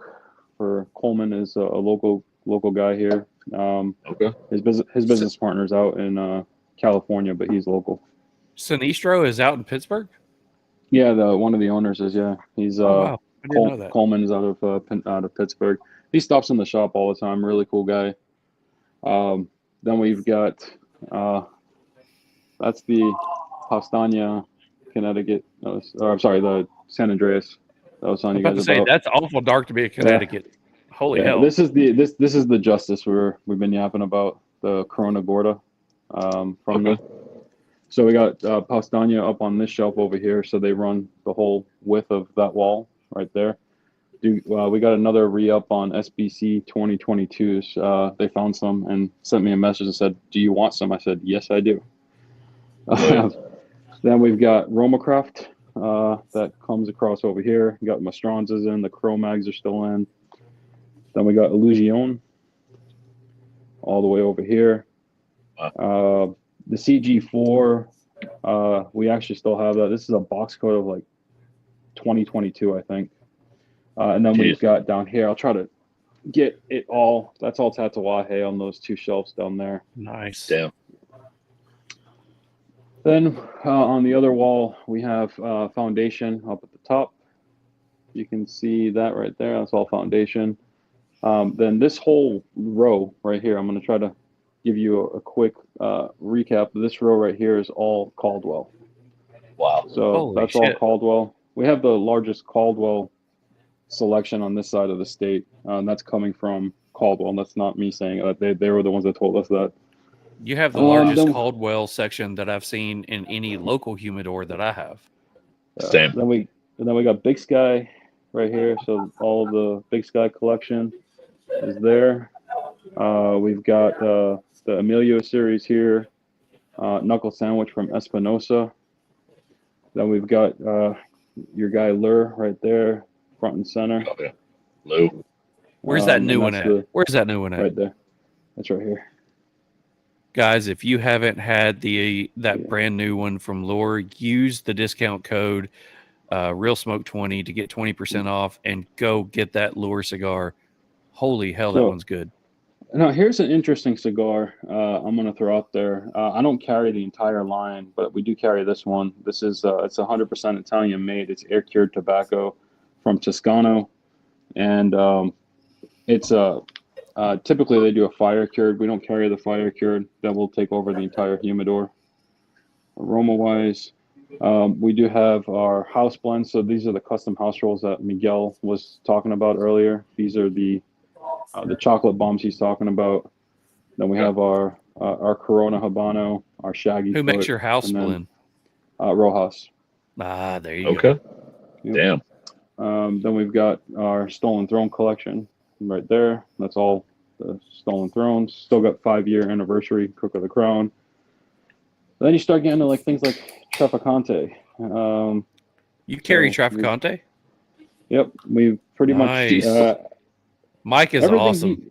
Everything he gets and rolls, we pretty much have I want to say almost a consistent back order with him in terms of like what we get. Then we have Rojas up on the top shelf up there. Hell yeah. And then this is Alex Glez's line that we were talking about here earlier. So that's the I'll kind of pull one of these out so you can see it. So this is his Maduro right here. It's called the greatest architect of the universe. A shout out to the Masons from him. That's his Maduro line, and then he has that also in a natural. And then that's the Lancero version of the natural that he does. So it's a pigtailed Lancero. Joe Lee says he doesn't see the Scora from Lure on your website. I will fix that in about 2 seconds. It's the Little Joe. Yeah, if you look up Lure Little Joe, we just added it, so I got to add the description to it when I get off of the call. But it's the Little Joe on there. So LIL Joe. And then that band really pops. I love the orange that they put on there. And there's Banff. Banff is in the center island over here. And then the last series I'm going to show that we have, there's your Bronx Tail right there. This guy should look familiar. I'm wearing him on my shirt. That's Bunny Droppings. Let's talk about Justin. What are some of the cigars that he's got over there? So we've got his core line. So we got it in a Maduro, a Habano, and a Connecticut. So the Connecticut, and then the Habano is over here. And then we also have a release that he did. We just got this in last night. That is Heavy Metal that he also did, and nice. That is it's essentially if you look at the pack, it would be a mouse playing the drums. Okay. And then you got Rodriguez right here that we brought into the shop. I was excited that you brought Rodriguez in, man. I actually met one of the owners, the sons, whatever, in Key West last time I was down there, and I toured their factory, and I bought a Maduro sampler pack. I believe it was their 84, 87 Maduro. I forget what it is. Yeah. But yeah, it was great. Yeah, they the Maduro, the Primera Clase, is fantastic. The Series 84 Habano is really good. Oh, hang on, I do have one hidden gem. I have one hidden gem. Sorry, Johnny. So this guy right here is the Sinistro Mr. White. This thing's been I don't want to say discontinued. It's been out of stock. That was the from first one I ever Sinistro. had from them. Yeah, that's been out of stock from Sinistro for since the year COVID, and they brought it out in a limited run this year. It's got a 10-year aged wrapper on it, so it's that thing is Well, pretty one thing I would like to say is I love this about a cigar brand owner when he posts a comment and says, Lou says, I want to try the green tip from Banff and Justin's Bunny Droppings core lines. I love Amazing. when I hear that a brand owner is, excited to try some other company's stuff. So that's awesome. And, I agree. I would like to try the same green tip and all of Bunny Dropping stuff. I've never had one Bunny Dropping cigar, so. Me neither. One thing I'll say about Bunny Droppings, not to go down a rabbit hole, but Justin, I see what you did there. Really crazy. Yeah. No He pun outputs some intended. really crazy cigars, but his core line cigar, those 3 core lines I showed you, those are all Toros, and each one of them is $7. Wow. $7 for a boutique company to drop a $7 cigar, and that right now it's probably outselling a lot of things in our humidor in its price range, for sure. Nice. Wow. Was that one you said, the heavy metal from him? Was that a box press? It's hard to tell when you're holding there. Dude, I'm a sucker for fucking box press, so I think that'll be in my cart too. Yeah. So you guys come up with, you guys have the vault door. You've got the vault cigar lounge. What made you guys go with the vault? How did that come about? It's not as interesting as a story as you're gonna think. I wish I could tell you like we're creative and we fought for the name. The reality is the township that we're in is 1,500 people strong, and I say that because it's 1,500 people that vote on everything. And this was a bank that was it was a PNC bank for many years before. It was a different bank. 47 years. 47 years. And before that, it was another bank. So they were really selective of what went in here. I think like it was a smoothie shop and a gym tried taking the same location. This location was open for 2 years, and the township would not give them a permit because they didn't want to let go of the bank. Not that another bank was coming in here. I mean, the bank shut down for a reason, didn't have a big clientele base. So when we were doing our walkthrough, the owner of the brewery and the pizza shop, the owner of the pizza shop, they talked to us and they pretty much said, listen, if you want to get approved by the township, they're going to want something bank themed. And we're like, okay. So myself, Miguel, and one of our actual locker members were having a cigar, and we just started throwing around names. And this was the only thing that made any sense at all when you threw the word cigars in there. And they voted on it. They approved us. And just to tell you how much of a, when I tell you 15 people strong, it took us 4 months to get our sign approved because they have to vote on your sign as well, on your signage. So every month we would make the docket to get our sign voted on, and then other pressing issues would get taken over and we'd get moved to the next month and the next month.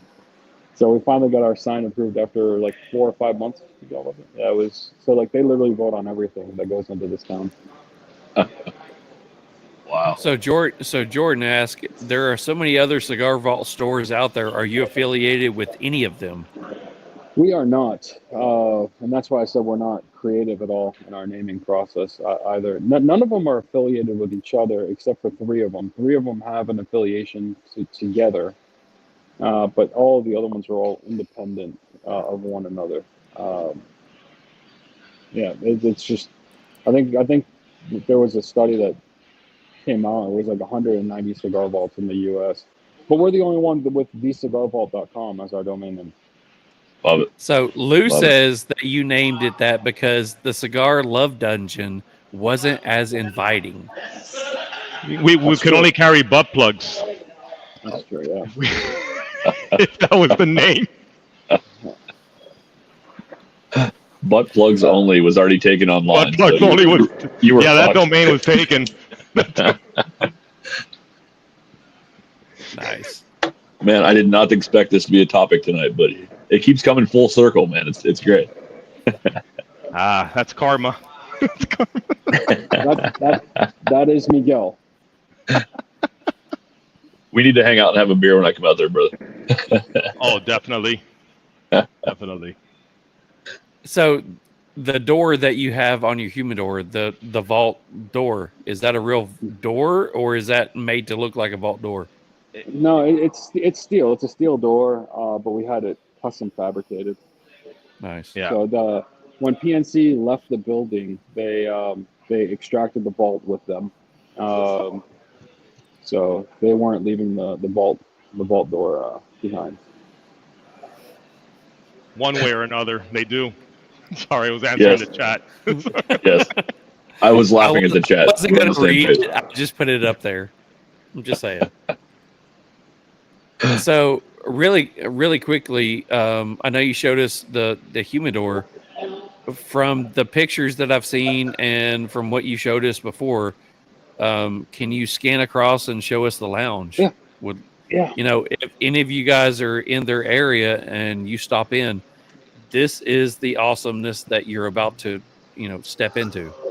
Yeah, we're actually just closing a little bit of Wait, closing. We go still got back to a couple those of regulars in lockers. here. Man, Dang. they're beautiful. Look at those lockers. Wow. Yeah, and they're self-contained humidors as well. Jesus. So That's the awesome.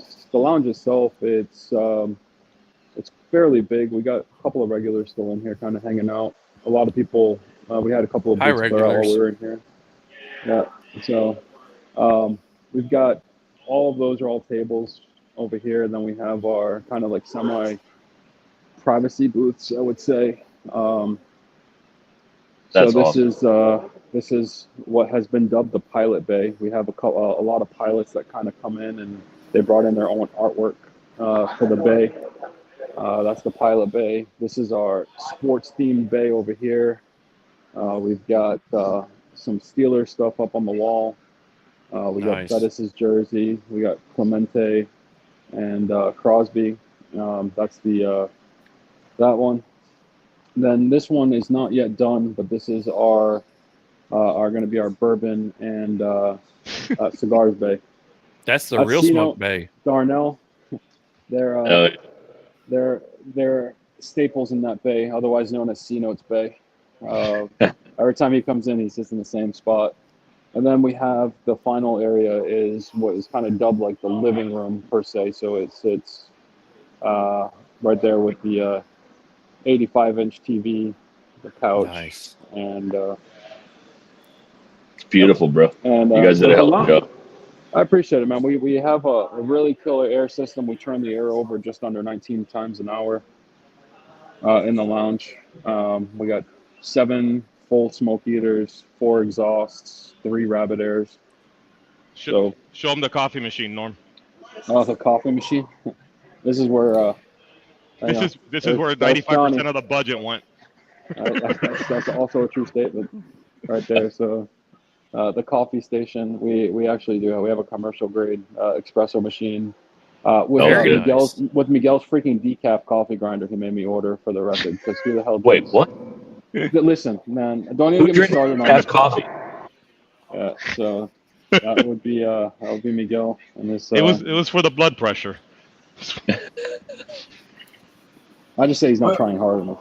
When was the last time you had a cup of decaf, Nick?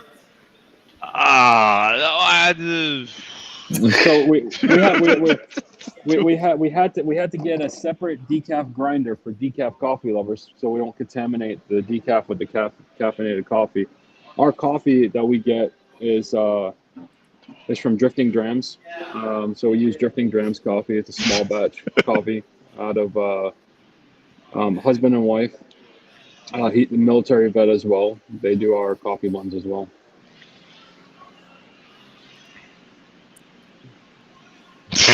Well, that explains everything, Bear. You couldn't You you hit the nail on the head on that one. That's a good one. All right, Jordan wins. I'm about to say all of our audio only people are going, what's going on? Why is it so quiet? Why are they laughing? Because nobody wants to read this shit. So I did see something, Charlie, earlier. A person mentioned another lounge in Pittsburgh. Is he local to Pittsburgh? Edgar? Is he a local guy to Pittsburgh? Edgar, He if you're on mentioned here, are you a local guy to mentioned the Pittsburgh? lounge earlier. So I thought Edgar was one of your regulars because I'm not sure who Edgar is. Maybe Charles knows him. I don't think I do though. I do not.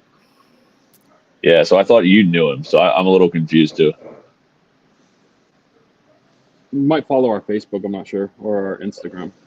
I might have him as a different name in our system too. Yeah, A lot of people yeah. go by nicknames that come in here. Like I told you Sino earlier. His name's Calvin. If someone says you know Calvin, I'll be like, I don't know who you're talking about. Yeah, he's in the system as C-Note. He is.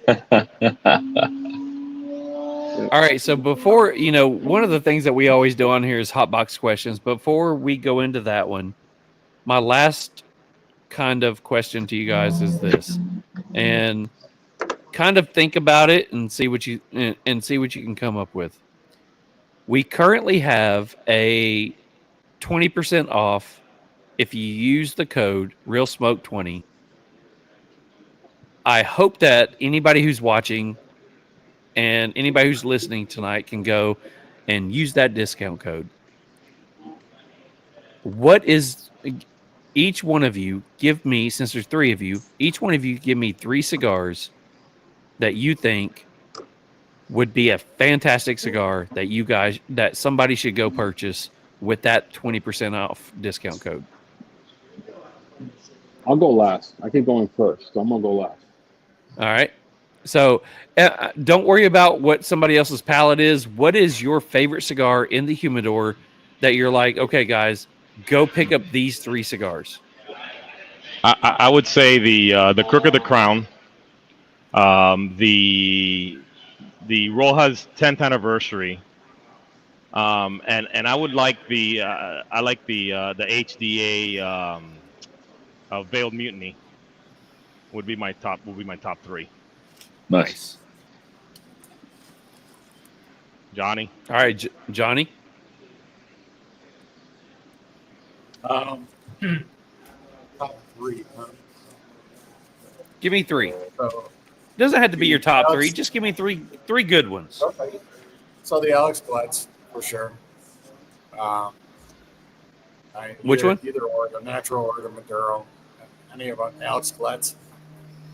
Alex Bled's is a fantastic smoke. Doesn't matter which Vitola you want, which wrapper, which size. That's fantastic smoke. I would also say Caldwell, and anything Caldwell. The Mouse down in San Andreas. Don't skip on it. Thank God you didn't say butt plug. Okay. Just put it in your mouth. No, the Paustani San Andreas, and the Caldwell, the Oxbletts. Probably just the tip. Johnny smokes a lot of the just the tips. I do. I'm sorry. I didn't know we wanted to get cigar specific, but yeah, just the tip by Caldwell. I think it's sure. I mean, anything that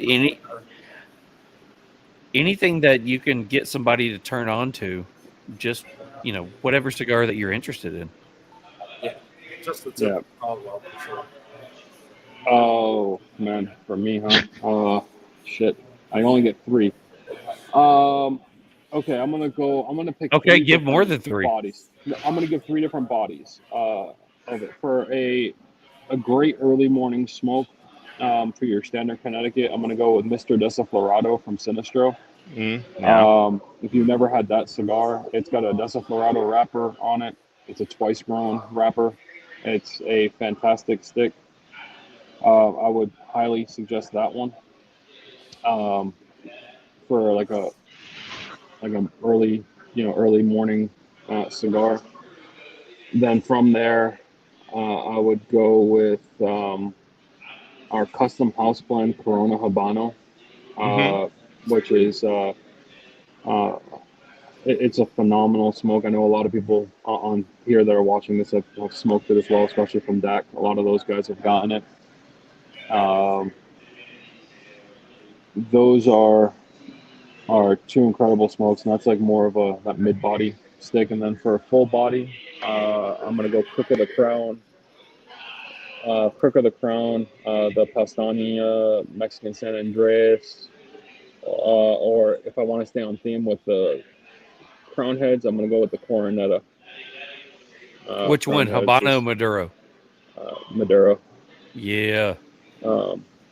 And even the Rodriguez Primera Maduro is a great one. Yeah. And then like off the shelf, like full mid to full body cigar is going to be Wildfire Artois. I'm probably killing the name of that one, but the Wildfire Artois, it's the red label Wildfire. I know Jeremy really likes the Wanderer, the owner of Wildfire, and I think the Artois it's lights out.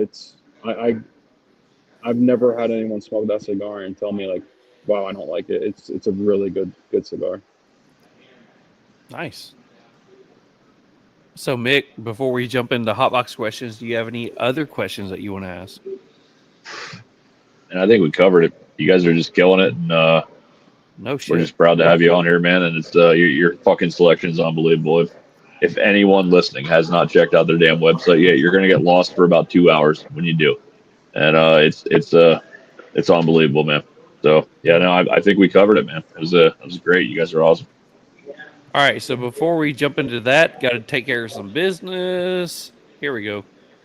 The hotbox questions are brought to you by Beard Apothecary. Beard Apothecary is a small business dedicated to crafting high-quality beard care products made in small batches to ensure freshness and attention to detail. Proper beard care is essential for maintaining a healthy, well-groomed beard. Using only premium butters and oils is crucial. These high-quality ingredients deeply nourish the hair and skin and prevent issues like dryness, irritation, and split ends. Beard Apothecary is committed to using only the best natural ingredients, ensures that your beard stays soft, manageable, and looking its best. Come check out Beard Apothecary at beardapothecary.com or on Instagram at beard_apothecary. Your beard will thank you for it. So, guys, the way we do the hotbox questions, which you guys know, we're going to keep these 10 random questions, and which they're not random by now because we've asked them, 19 times. It's about time to change them. I've already got a few that I'm going to be throwing in. So, as we ask the question, each one of you go ahead and spit out any of the questions or any of the thoughts that you have on it, and we'll have some fun with it. So, if there's any of them that you want to pass, just say pass, and we'll call you a pansy for it. I mean, we'll say okay, and we'll move on. So, Mick, are you ready for it? I am ready. Go for it. All right, question number 1. Butt plug. No, I'm just kidding. Favorite sports team? Norm. We'll go. Let's see. We'll go Norm, Miguel, and then Johnny. I'm a home teamer, so I'm originally from Massachusetts. So I'm gonna go Patriots, Red Sox, Bruins. Okay. Miguel. Johnny. Oh, Miguel? my. I go with Norman, or else he'll kick me out. Jesus. Johnny. The Bills and Sabres. Oh, pay cut. I like it. All right, this is going to be a fast one. Favorite cuss word, Norm. Fuck. Miguel. De binga. In English. Oh, in English? Fuck. Okay, cool. Johnny. Fuck. Sweet. Fuck yeah. Yeah. All right. Aisle seat or window seat? Norm. Aisle. Miguel. Aisle. Damn. Yeah. You guys are a lot alike. All right, so that's the reason they work together. I mean, hell, Johnny moved. They all moved to meet up in the middle of like freaking Pennsylvania. Yeah, it's amazing. On that point though, me and Miguel, when we fly together, we rock paper scissors to who has to sit the window. Gotcha. That's funny. So this may take a few minutes longer. If you have one, say it. If you don't, just say pass. What's your favorite joke? We've been talking about butt plugs, so it doesn't matter what you say right now. Miguel is the jokester. Between the two of us, like he's like a one-line machine. So my favorite joke is whatever the hell he says that just makes me die laughing. Fuck. Miguel, my favorite joke. We're not saying that the spotlight is on you, but guess what? Oh shit, that's a tough one, man. I don't. They're all racist. No, I'm just kidding. Jesus. And this account just got banned. And here goes our third Instagram account.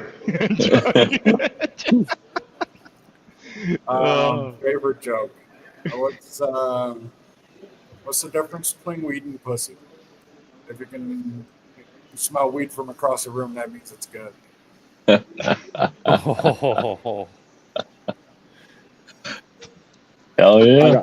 I got no jokes, man. I got nothing. All right, let's move on. All right, so this one got me called a what did he get me called last week? A dick bag or something by Moofy. Is cereal a soup? Norm. Man, you triggered him with that one too. I did. You triggered him heavy. I actually thought about that one. I don't know. I guess it's a cold soup. I don't know. I mean, because they have like watermelon cold soup I've seen out there, which I thought was really weird. So I guess I gotta say it can technically be a soup. I don't know. Yes. I've been fighting for that one forever. Miguel? Yes, cereal's a soup, man. Fuck yeah. I love this guy. Fuck yeah. It's a cold berries on gazpacho, man. It's definitely a soup. Fuck yes. 3 for 3. Wow. I can retire. Mick is going to completely change the question now. He just had 3 for 3. So it's time I'm to done retire. after that. All right. So if you could switch lives with any fictional character, who would it be and why? Fictional character. Norm. Oh, jeez. Can you come back to me? I got to think about this one. This is like a... Come back to me. I don't know. I'm going to go pass it to Miguel. He's deep in thought over there. I would say Harry Potter. Yes. Because he could just spawn butt plugs at will if he wanted to. Can I make that my favorite joke?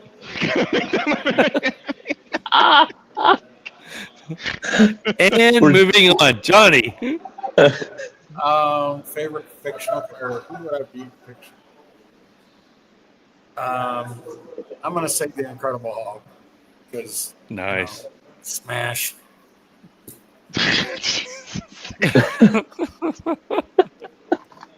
I thought you were gonna say Santa Claus.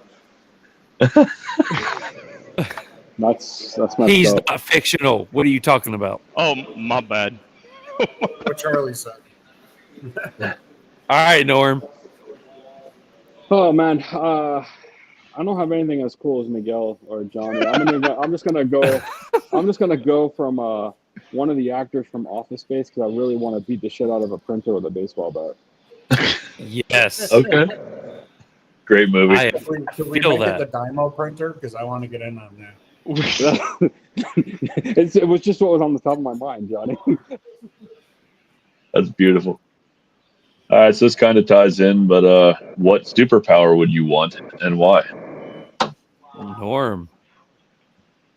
Man, I'm gonna pay homage to my dad here for a minute because my dad once told me, in parting words of wisdom, I was his only son, so when I got married, he told me, son, never try to understand women. Women understand each other and they hate each other. So my superpower would be to just understand what the hell I don't care actually means. Good luck on that. Yeah, yes. Good luck, buddy. Bravo. All right, Miguel.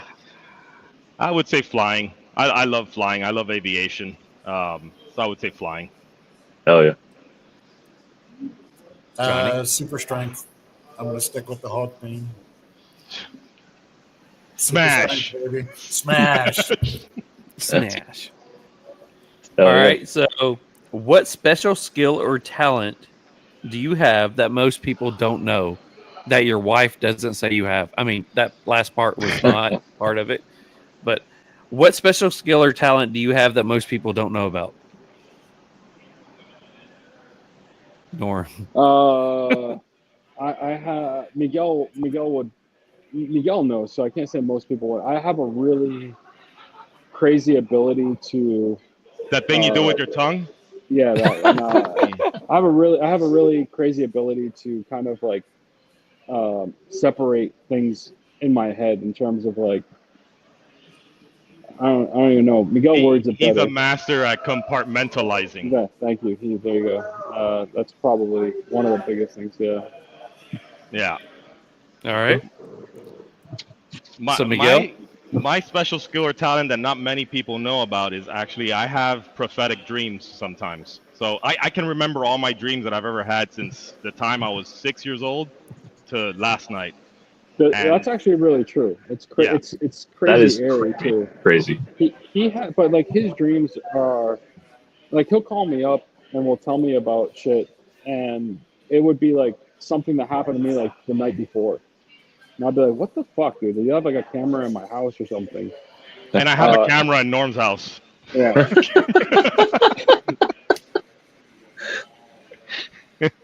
dreams are crazy though.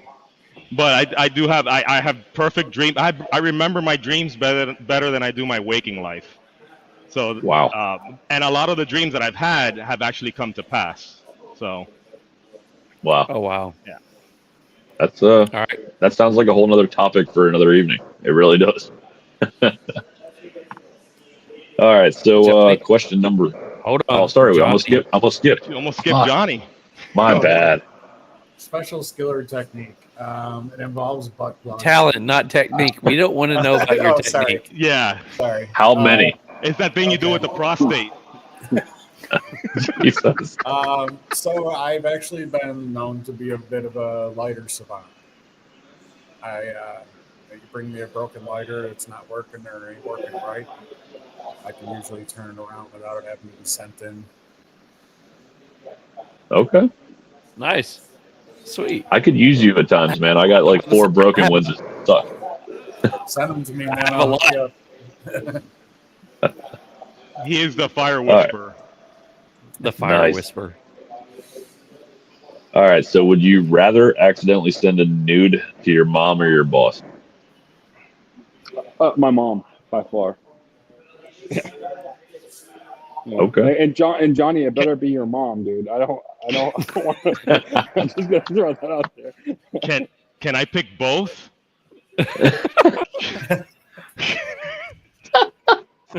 Yes.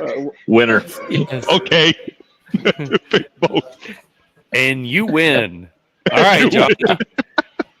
Boss all day. Send it to both of them. Wait, to be specific, can it be both of them, or is it just? I'm about to say, your mission tonight is to send it to both. No, Okay. it's Miguel's Instagram. Remember, Taco Man ATK. Send them all there. Send them all there. He loves seeing them. He rates them. He'll give you back a rating and everything. They're usually a 5. All right, so the last question is my favorite. What is the best piece of advice you have ever been given? Norm, go for it. I'm gonna go back to my dad again. Another wisdom that my dad imparted on me was no 2 adult women should ever live under the same household. Jesus Christ. It's true, man. I had 3 sisters. I had 3 sisters growing up that were all older than me, and my dad, when they would always go at it with each other, and my dad would just be like, "Norman, let's get out the house," and I'd just leave with my dad. And like I don't know. I mean, I think like that's a good piece of advice. You know, like I mean, I have a daughter that's 23 and my wife, and I told one of them they got to go. It's between the two of them. They got to figure it out. Well, I love you, just honey. By the way, just for the as for record. somebody who just had his 22-year-old get her own apartment, the first 21 years, Lord, that was rough. Just saying. I think All your right, dad had a Miguel. lot of trauma he was The working best through. piece of advice. Best piece of advice I've ever gotten is whenever God places something in your heart, a dream, an idea, or something, just follow it no matter what anybody else says, because you're always going to have people that are not at Amen. the same level as you that'll try to break you down, say don't do it, or don't be scared, you're going to fail, they're going to give you all the negativity, but none of that matters. You got to wash that out. You got to always follow your heart and do whatever it is you set out to do. Oh yeah. All right, Johnny. Best piece of advice I've gotten is to love yourself, because without loving yourself, it's impossible to love anybody else. Awesome. Oh yeah, man. I feel like I lost that. So, and you lose. So, we have one of our comments on here. Josephus is going to ask the last question, and it goes along with what Mick asked. He wants to know if cereal is a soup, is a hot dog a sandwich? I mean, technically it is. It's got to be. Norm? It's in bread. It's meat between. Yeah, it's meat between bread. Well, it depends. Are we talking about the hot dog you eat or the metaphorical hot dog that goes between two buns? Either way you I go, think it's we're still a talking about the sandwich. ones that we eat. Oh, okay. Maybe. Yeah, I guess sandwich would be it.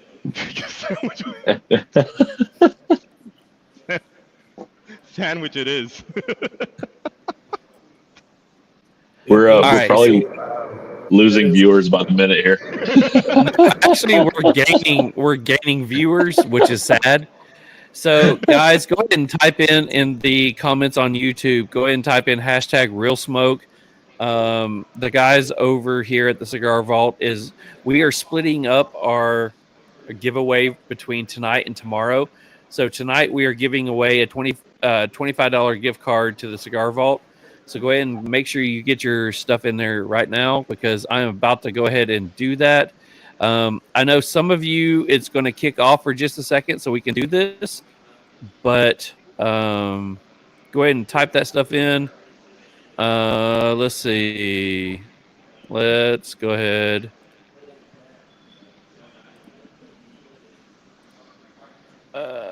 There we go. Who did kick So off?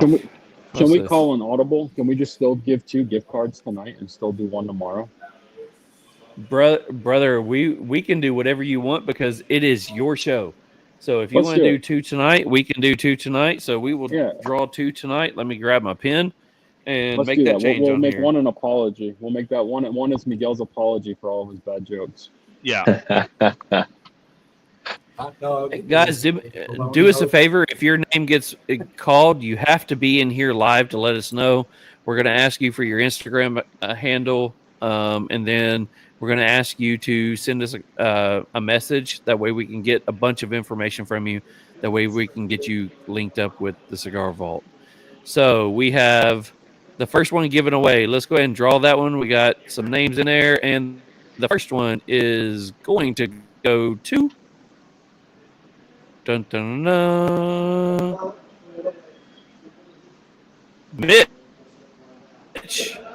Mitch, are you in here? If you are in here, post in the comments. You got about 30 seconds or so to post it in there before we go ahead and draw again. I'm gonna say if Jason Bear wins again, you guys might have to just. He always wins that. He wins everything. Let's see. Funny thing is he comes in the lounge. He's like, I never win anything. Yeah, no joke. Mitch says, oh, yeah, baby. So, Mitch, go ahead. You know what to do. You're part of the TriStar Herf crew. Go ahead and send me a message with your name, your mailing address, your email, and your phone number. Go ahead and take care of that one. So let's go ahead and do the second one. And yeah, if Jordan does it, JD Bear, if he wins again, he's going to send me everything that he wins. Just saying. All right. So let's draw again. Here we go. Who's the second person that's going to win this one? Colby says, congratulations, Mitch. Hobbit wins. Hobbit, are you on here? Hobbit.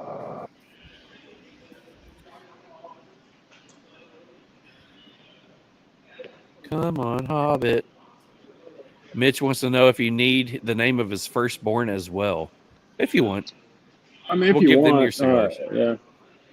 So the reason we collect that information, Hobbit, is we create you an account. Hobbit.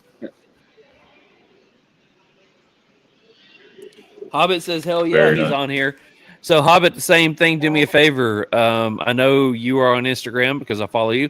Send us a message. Give us your mailing name, address, phone number, and email address, and we will get that sent over to the boys as soon as we get it. So awesome. Oh yeah. Good stuff.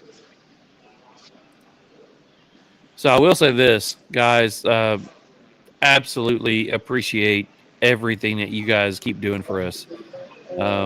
I can't say enough that I was absolutely shocked that, anybody would jump on here and say, hell yeah, we're going to support these guys, because we are just two fucktards that want to come on here and talk about cigars and interview people.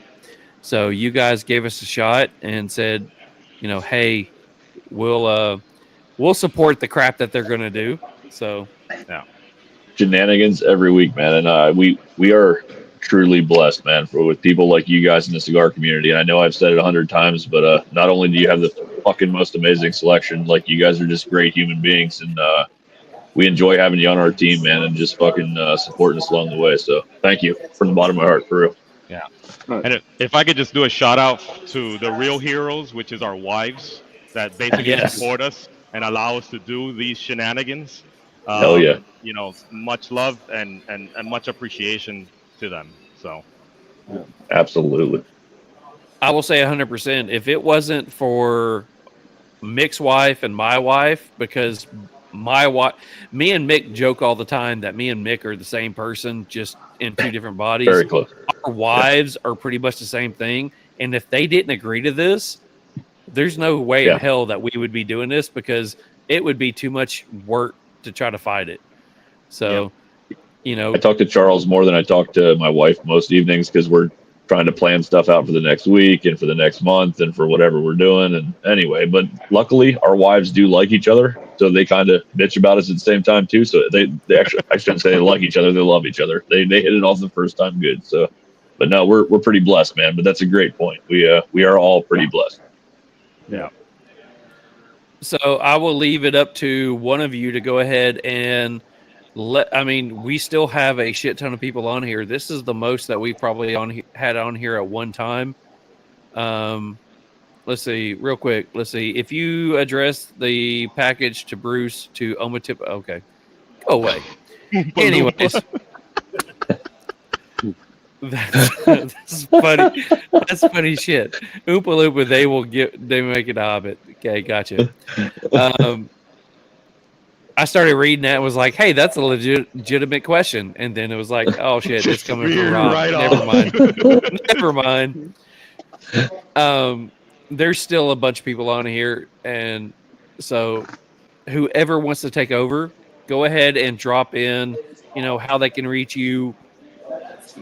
Basically plug anything that you want to plug. Except for your butt. Except for your butt. Except for you beat me to it. There we go. Full circle. I walked right into that one. Awesome job. I would just say, just genuinely thank you for everyone. I know we have a lot of people that came to support us from Dirty Ash. Definitely genuinely appreciative of all of their support that they've done, and even all the new people that you guys have brought into the fold. Just genuinely thankful for everyone. And if you guys want to reach us, you can reach us on Facebook, Cigar Vault Oakdale, Instagram, Cigar Vault Oakdale. Even if you just want to send us an email, it's shop@thecigarvault.com. Reach out to us. If you guys want us to carry something particular, let us know. I mean, to us, we definitely take feedback. All feedback to us is good. The most amount of feedback that we really appreciate, honestly, is constructive negative feedback. We can only get better through people showing us where we've gone wrong. And I genuinely believe that. So while we definitely appreciate all the people telling us we're doing a good job here or there, let us know where we're missing so we can figure out a way to make it better. And from my side, I'm just very thankful for everyone. I've met so many amazing people through cigars. Yep. And, I always said that cigars are really like virtual herps are what got me through COVID. I mean, it was a true thing. And thankful for a lot of the friendships I've made. I mean, I can't say like how many times I've traveled to Colorado, where I to meet Larry Moose and the crew that he has over there, to TPE in Vegas with the Luxury Cigar Club folks, New York with the Ashholes. Like I literally have been to many different places that brought me together with over the love of the leaf. I don't care what race, religion, creed, anything you are. If you love the leaf, I'm always down for a conversation, and definitely look us up. You might be pleasantly surprised. We try to keep everything fair for people. We do 100% MSRP pricing, even on LEs. We don't put any minimum buys in stock. If we have an LE and it's on the shelf, buy it. And that goes for, we had Black Irish, which was the Clovis this year. We've done it with the Cro-Mag. We got Mandibles coming in on Cro-Mags. Like, all of that stuff is going to be free to buy without any minimum box purchases or anything else like that other retailers pull on you. We look at it from a consumer first perspective, and if we can do better, let us know. Yeah. Amazing. I know that's hard to follow up, but Miguel, any final thoughts? What kind of lube do you guys like?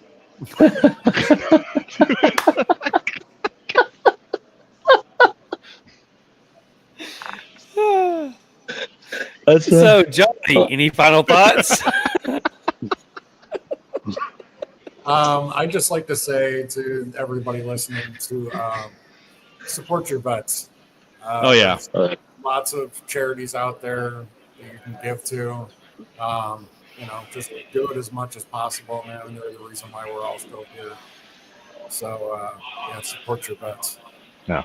But Miguel, you want to give it another shot? Yeah. In all seriousness, just the cigar community has been one of the best communities I've ever had the privilege to be a part of. I've met a shit ton of interesting people. I've talked to. I'm kind of like a freaking philosopher when I have a cigar in my hand and I'm just talking about life in general, or any politics, religion, all the things they tell you not to talk about. I can put a cigar, I can hear someone's point of view, they can hear mine. Nobody fights about it because you can never really smoke a cigar angry. So I give the shout out to the cigar community because it's one of the most welcoming and just open-minded community I've ever had the privilege to be a part of. So. That's all I want to say. Hey put Charlie, it much better, I have a Awesome. question for you, Charlie. Is it possible to do one more giveaway? Jesus. But no. We can do whatever you want. No, I have an idea though. I want to do one more giveaway for people. And the rules are as follows. If you win this, it's going to be a pack of cigars. It'll be 4 or 5 sticks from Miguel's. I'm just joking. We'll give house blends out. But when you post it up there, you have to put a hashtag Miguel is my cigar daddy. I like it. Are we putting any like dairy flavored lube with it or anything, or no other hashtag? Okay, never mind. Whatever you want. Just at least a hashtag that says Miguel is my cigar daddy. And you get extra points if you say cigar poppy. It'll be a pack of cigars that we'll give away. Just because Miguel did mention that he had to be someone's cigar daddy, so We got to make that. We got to make that come full circle. Hashtag butt plugging. So I don't send sex toys because I like to keep them. But yeah, I could do out of my private humidor. Well, like a 10-pack, A 5-pack, 20-pack. whatever Jesus. you want, man. At that point, I'll bomb the shit out of somebody. Charlie and Mick now are going to be putting the hashtag in there. Please, yeah, that's what I'm saying. Charles, put our This name shit in. What are you talking about? I can tell you, when I send a cigar bomb, it comes in a vest. You're never going to invite us back on. I love it. It's 100% your fault. It usually is. So I can say that yes, we can do that. So anybody that wins this has to type in, what is it? Hashtag Miguel is my cigar daddy when they get it on Instagram and tag us. Okay. All right. So you have to be on here and you have to agree to type that in. So who's going to be the winner?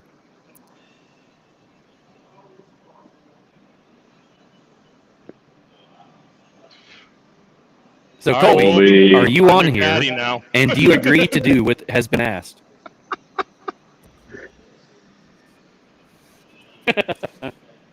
No, it would be epic. Is like if once a month he just messages Miguel like cigar daddy, I need more cigars. Let's see if Colby jumps on here. Colby. Come on, Colby. 10 seconds. 9, 8. Oh no. 7, 6, 5, 4, 3. Oh, he 2, tuned out early. 1, and let's draw again. Such a shame. He's gonna be so disappointed. Listen to the replay. Man, whoever gets this now, is it technically like sloppy seconds? Or Colby is on here. And he wouldn't do the hashtag. 3 seconds.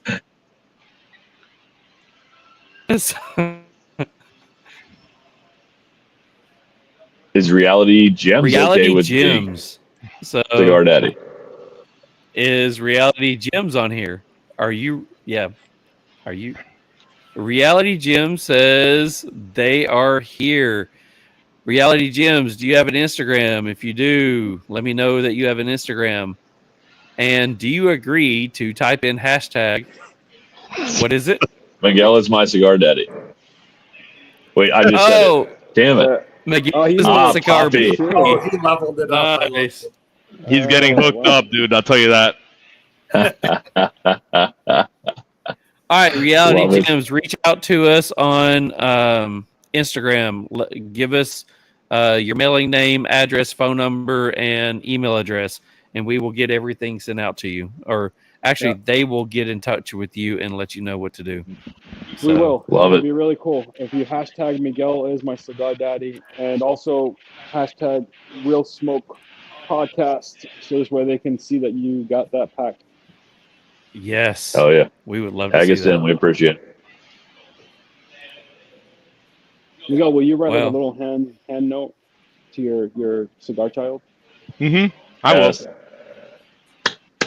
Bravo. I love it. I'm gonna send them a pallet.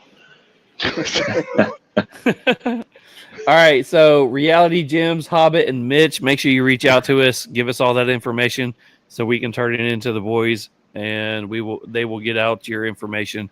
That way you can redeem your prizes. Guys, thank you so much for jumping on here with us.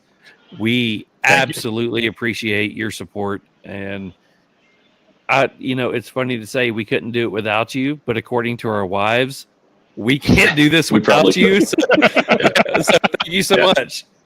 Thank you, guys. Appreciate you. Yeah, we're blessed, man. Thank you very much. Keep doing the good work, my man. All right. We appreciate you guys. Y'all have a great night. You too. Bye, everybody. Yeah.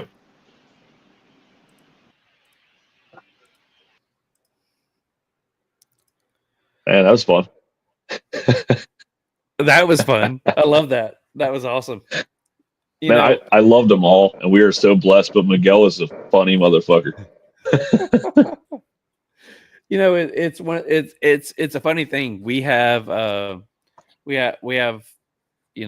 guys in our private kind of like chat, whatever. So it's one thing to get the text back and forth and say what's going on, talk about the show, what we have planned for the next one, whether we're doing a giveaway or whatever. It's one thing to do that, but to get the guys on here and actually get to chill out and smoke a cigar and enjoy conversation. Yeah. It goes to show that, you can have one of the craziest cigar brand owners on and have a crazy time. And you can have some of the best people who own a cigar lounge in the middle of Pennsylvania. And they are just as great to talk to. 100%. I've said this since day one when they joined on with us that it's really cool for my home state, from one of my favorite cities in Pennsylvania, just having that sponsorship. I felt like I had this bond, but after tonight, we definitely have that bond. And man, I definitely we're blessed, man. We're blessed. It's just the community comes together, and it's just fucking amazing. Oh yeah, it's funny. They started their lounge about the same time we started the podcast, and they just happened to be the first brand or the first group to say, "Hey, we will sign up to be the big dog on your show." 100%. I mean, it's awesome. So yeah, and I won't go too much into the details, but I mean, Norm was like, "Yeah, man, we're in this with you. Like, let's go, let's do this," and it was. That's fucking amazing. So we appreciate all you guys. I can't thank you enough, man. It's not because you're our title sponsor. It's because I feel like we're brothers now. Like we're in this together, man. So we greatly appreciate it. We're blessed. Hey guys, it doesn't matter if you are a local at the Cigar Vault or you are one of our members or one of our guys on here or gals. Sorry, I mean guys as a general term that jump on and buy from them. You guys are helping them, which is also helping us. So we have the discount code for the rest of the evening. So if you're interested in any boutique cigar that they have, go and order from them. Use the code RealSmoke20, 20% off. Go check them out. Help them out. Help us out. I mean, holy shit. You could not have listened to this episode and gone, these guys aren't good guys. They're great. And just hearing him say that they saw an uptick in their numbers from people from watching the show, that's fucking awesome too, because it's all going full circle, which is what we wanted for minute one. So yeah, I love it, man. It's great. What's funny is we only talked about the cigar that we were smoking because we're not on here with a brand smoking their cigar. We just happened, when we signed them up to be on the podcast, we were like, "Hey, what cigar do you smoke?" And you sent me, a line of cigars, and then I had to go back and through their stuff, and it was like, okay, they have this cigar, because we wanted to smoke a cigar that they actually sell. So the cigar that we smoked tonight happened to be the La Vereda from Crown Heads. Again, 2 years ago, this was my cigar of the year. I love this cigar 2 years ago. So, if it's something that after the review or even now you guys want to go check out, go buy it from them. Mitch says, "Great show tonight." Thanks, bub. Thank you. So before we end this, let's go ahead and go into the review. We're not going to do any Meanwhile in Memphis. We're not going to do any extra stories, any news tonight. We're going to close everything out with the review. And then tomorrow we will go into the regular news and Meanwhile in Memphis. So let's go ahead and jump into the review. Before we do that, we have to say that the review is brought to you by TriStar Herf Crew. If you're looking for a online social cigar club, go check out online at tristarherfcrew.com or on Instagram at tristarherfcrew. I would like to say we're the best, but there's others out there We are the best. I'm sorry. Right. Did I say that? I apologize. My bad. My filters broke lately. All right. So as everyone knows, I am first. The La Vereda, which translates to the path, which I found out earlier today. I was trying to figure out what that actually means because I can't pronounce anything in Spanish. So, pretty light aromas and taste. From the body, I got a little bit of floral, raisin, hay. Aroma from the foot, I got barnyard hay, a little bit of raisin, sweetness.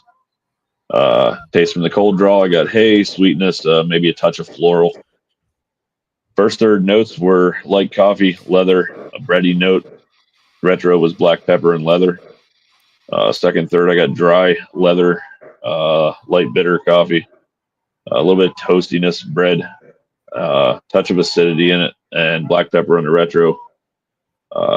Final third notes, I got light earth, a little bit of bitter fruit, leather, espresso. So I had that bready, buttery taste. And retro, I got black pepper and nuttiness. I'm going to preface before I say my final score. There wasn't many transitions in this. It was pretty much the same smoke the entire way through, which is not typically something I love. It was not a bad cigar. It just did not have those changes for me that I usually look for in a great cigar. Pre-light experience was a beautiful stick. I gave it an 18 out of 20. Flavor enjoyment, I gave it a 13 out of 15.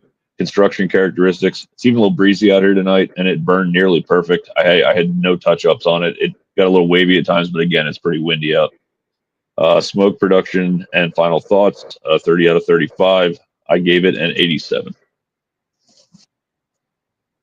All right. So let's go ahead and jump into mine. Aroma off the body, slight, sweet, musty, little funk. I thought it was a little funky. Sweet tobacco and fruit off the foot. Plums, molasses, sweet, slightly loose on the draw. On the light, gritty earth with a slight mineral note. Retro was red pepper, spice, followed by a zesty finish. Draw is slightly loose, but lots of smoke. Finish leaves a tingle on the tongue and the lips. In the first third, notes up front are earth, hay, and a musty oak, followed by a bready note and finishing with a slight sweet note at the end. Retro is coffee, toast, and almond with a baking spice. Draw is slightly loose. Burn is wavy. Ash is tight and holds the entire third. Smoke is thick and pleasant. Long finish, medium in strength. Second third. Into the second third, notes are more the same. Musty oak leads the way, following by a fresh bread note, slight coffee, and a caramel sweetness at the end. Retro is white pepper, baking spice, still nutty and bready, and a slight sweetness. Draw has gotten a little bit better. Burn is still great. Smoke is thick and chewy. And the finish is long and leaves a salty, sweet note on the palate. Strength is medium plus. In the final third, notes, not much has changed. Notes up front are almond, charred oak, and ending with a sweet note. Retro is oak, baking spice, slight mineral, and a black coffee, ending with a sweet note. Let's see. Draw is good. Burn and ash is still the same. Thick smoke and finish is long and still leaves that salty sweet note on the lips and tongue. Medium plus in strength. Pre-light experience, I gave it a 20 out of 20. Flavor enjoyment, gave it a 12 out of 15. Construction characteristics, construction 9 out of 10. Draw 9 out of 10. Burn 9 out of 10. So a 27 out of 30. Smoke production and final thoughts. Production, gave it a 4 out of 5. Overall experience, a 18 out of 20. Would I smoke it again? Yes, 9 out of 10. That gives me a 90 out of 100. And then when you combine the two scores, when you go with Mick's and mine, you get an 88.5. We round up an 89. Yeah, I again want to say, like, it was a good stick and it was consistent, but it just didn't have those changes, those transitions that I have become accustomed to. We've been, speaking of being blessed, man, we've had some bangers on this show lately. It's been amazing, some of the cigars we've reviewed. So I guess maybe I'm a little bit spoiled, blessed, however you want to put it. It was not a bad stick. I would absolutely smoke that cigar again. It just wasn't exactly what I look for in my profile. See, that's one of the things that I thought about, and the same thing was that it wasn't as complex as I was hoping. Now, here's the thing. The one that we smoked tonight, or the one that you guys smoked tonight, was roughly $19. The one that I smoked tonight was $21. Wow. So you're looking at a $20 cigar. It's a good cigar. If you looked at it as a $14, $12 cigar, fantastic cigar. But when you talk about that that it's a $20 cigar and it's not giving you those transitions, those complexities, it's hard. It's hard to say that cigar hits the part. It doesn't hit the note. It's 100%. It's a great cigar. Yeah, I agree. just wanted more for that $20. I agree. I mean, we've had some $14, $15, $16 sticks on this show recently. I'm not going to go down the list, but that we've put in the mid 90s, man, low to mid 90s. I mean, and they earned every bit of that. So I agree completely. That's where I was at with it too, man. So 100% Crown Heads, great cigar. Love the cigar. I have smoked a lot of those cigars. Again, 2 years ago, that was my cigar of the year. So I can't say that I love that cigar. I don't love that cigar. I do. I just have a hard time after knowing that cigar, spending $20, and it doesn't fall short. I just want more. Yeah. Very well put. Very well put. So, anyways, congratulations, Crown Heads. La Vereda gets a 89 from the Real Smoke podcast. So, great job. Oh yeah. I would say next week we would be on, but we can't say that. Tomorrow we're going to be on. We have a full podcast with Family by Loyalty. We'll be smoking the Frecky box press cigar. And I will say, damn. I'm excited. That's all I'm going to say. Damn. I'm excited. It's a box press. I have heard so many great things, man. I am so stoked to give it my review and our spin on it. But and also, if you haven't not ever sat in on an interview with Alan, you're in for a treat. Really, really great dude. He was on our TriStar Herf crew the one night. Great story, great human. It's gonna be a fun show. Yeah, I love talking to him, so I can't wait to get him on here tomorrow night. So, guys, don't get used to back-to-back podcasts. Don't do that. No. This was special for the guys at Cigar Vault, but tomorrow we will be back live with Family by Loyalty. So tune in. Please give us one more listen. I know it's asking a lot, but huge thanks to Beard Apothecary for all that you do. Huge thanks to Cigar Vault for everything that you guys do. Cigar Public, I know we didn't get to you guys tonight, but we will have you tomorrow. So, also, Hatpalooza on the way. You'll get all the information. We want to make sure that we try to get our Instagram account back up to where it was. And I said, I hope that the Instagram would be back at 600 by the end of the night. We are at 601. We hit it. Hell yeah. Thank you to everybody who is following us on Instagram. You got us to 600. Thank you so much. Yeah. The goal is 700 by tomorrow's podcast. We're not going to try to push it too much harder than that, but if you guys can share it, you guys can tag people and try to get them to follow us back on there. We would greatly appreciate it. So absolutely. Any closing thoughts for the night, bro? No, man. I think we touched on it all. As always, take time and smoke a cigar with someone you love. And I will say we'll see you next week, but we'll see you tomorrow. So we'll see you tomorrow. Great show. Appreciate it. Loved it. See you tomorrow, brother. Yes, sir. You too. See you guys.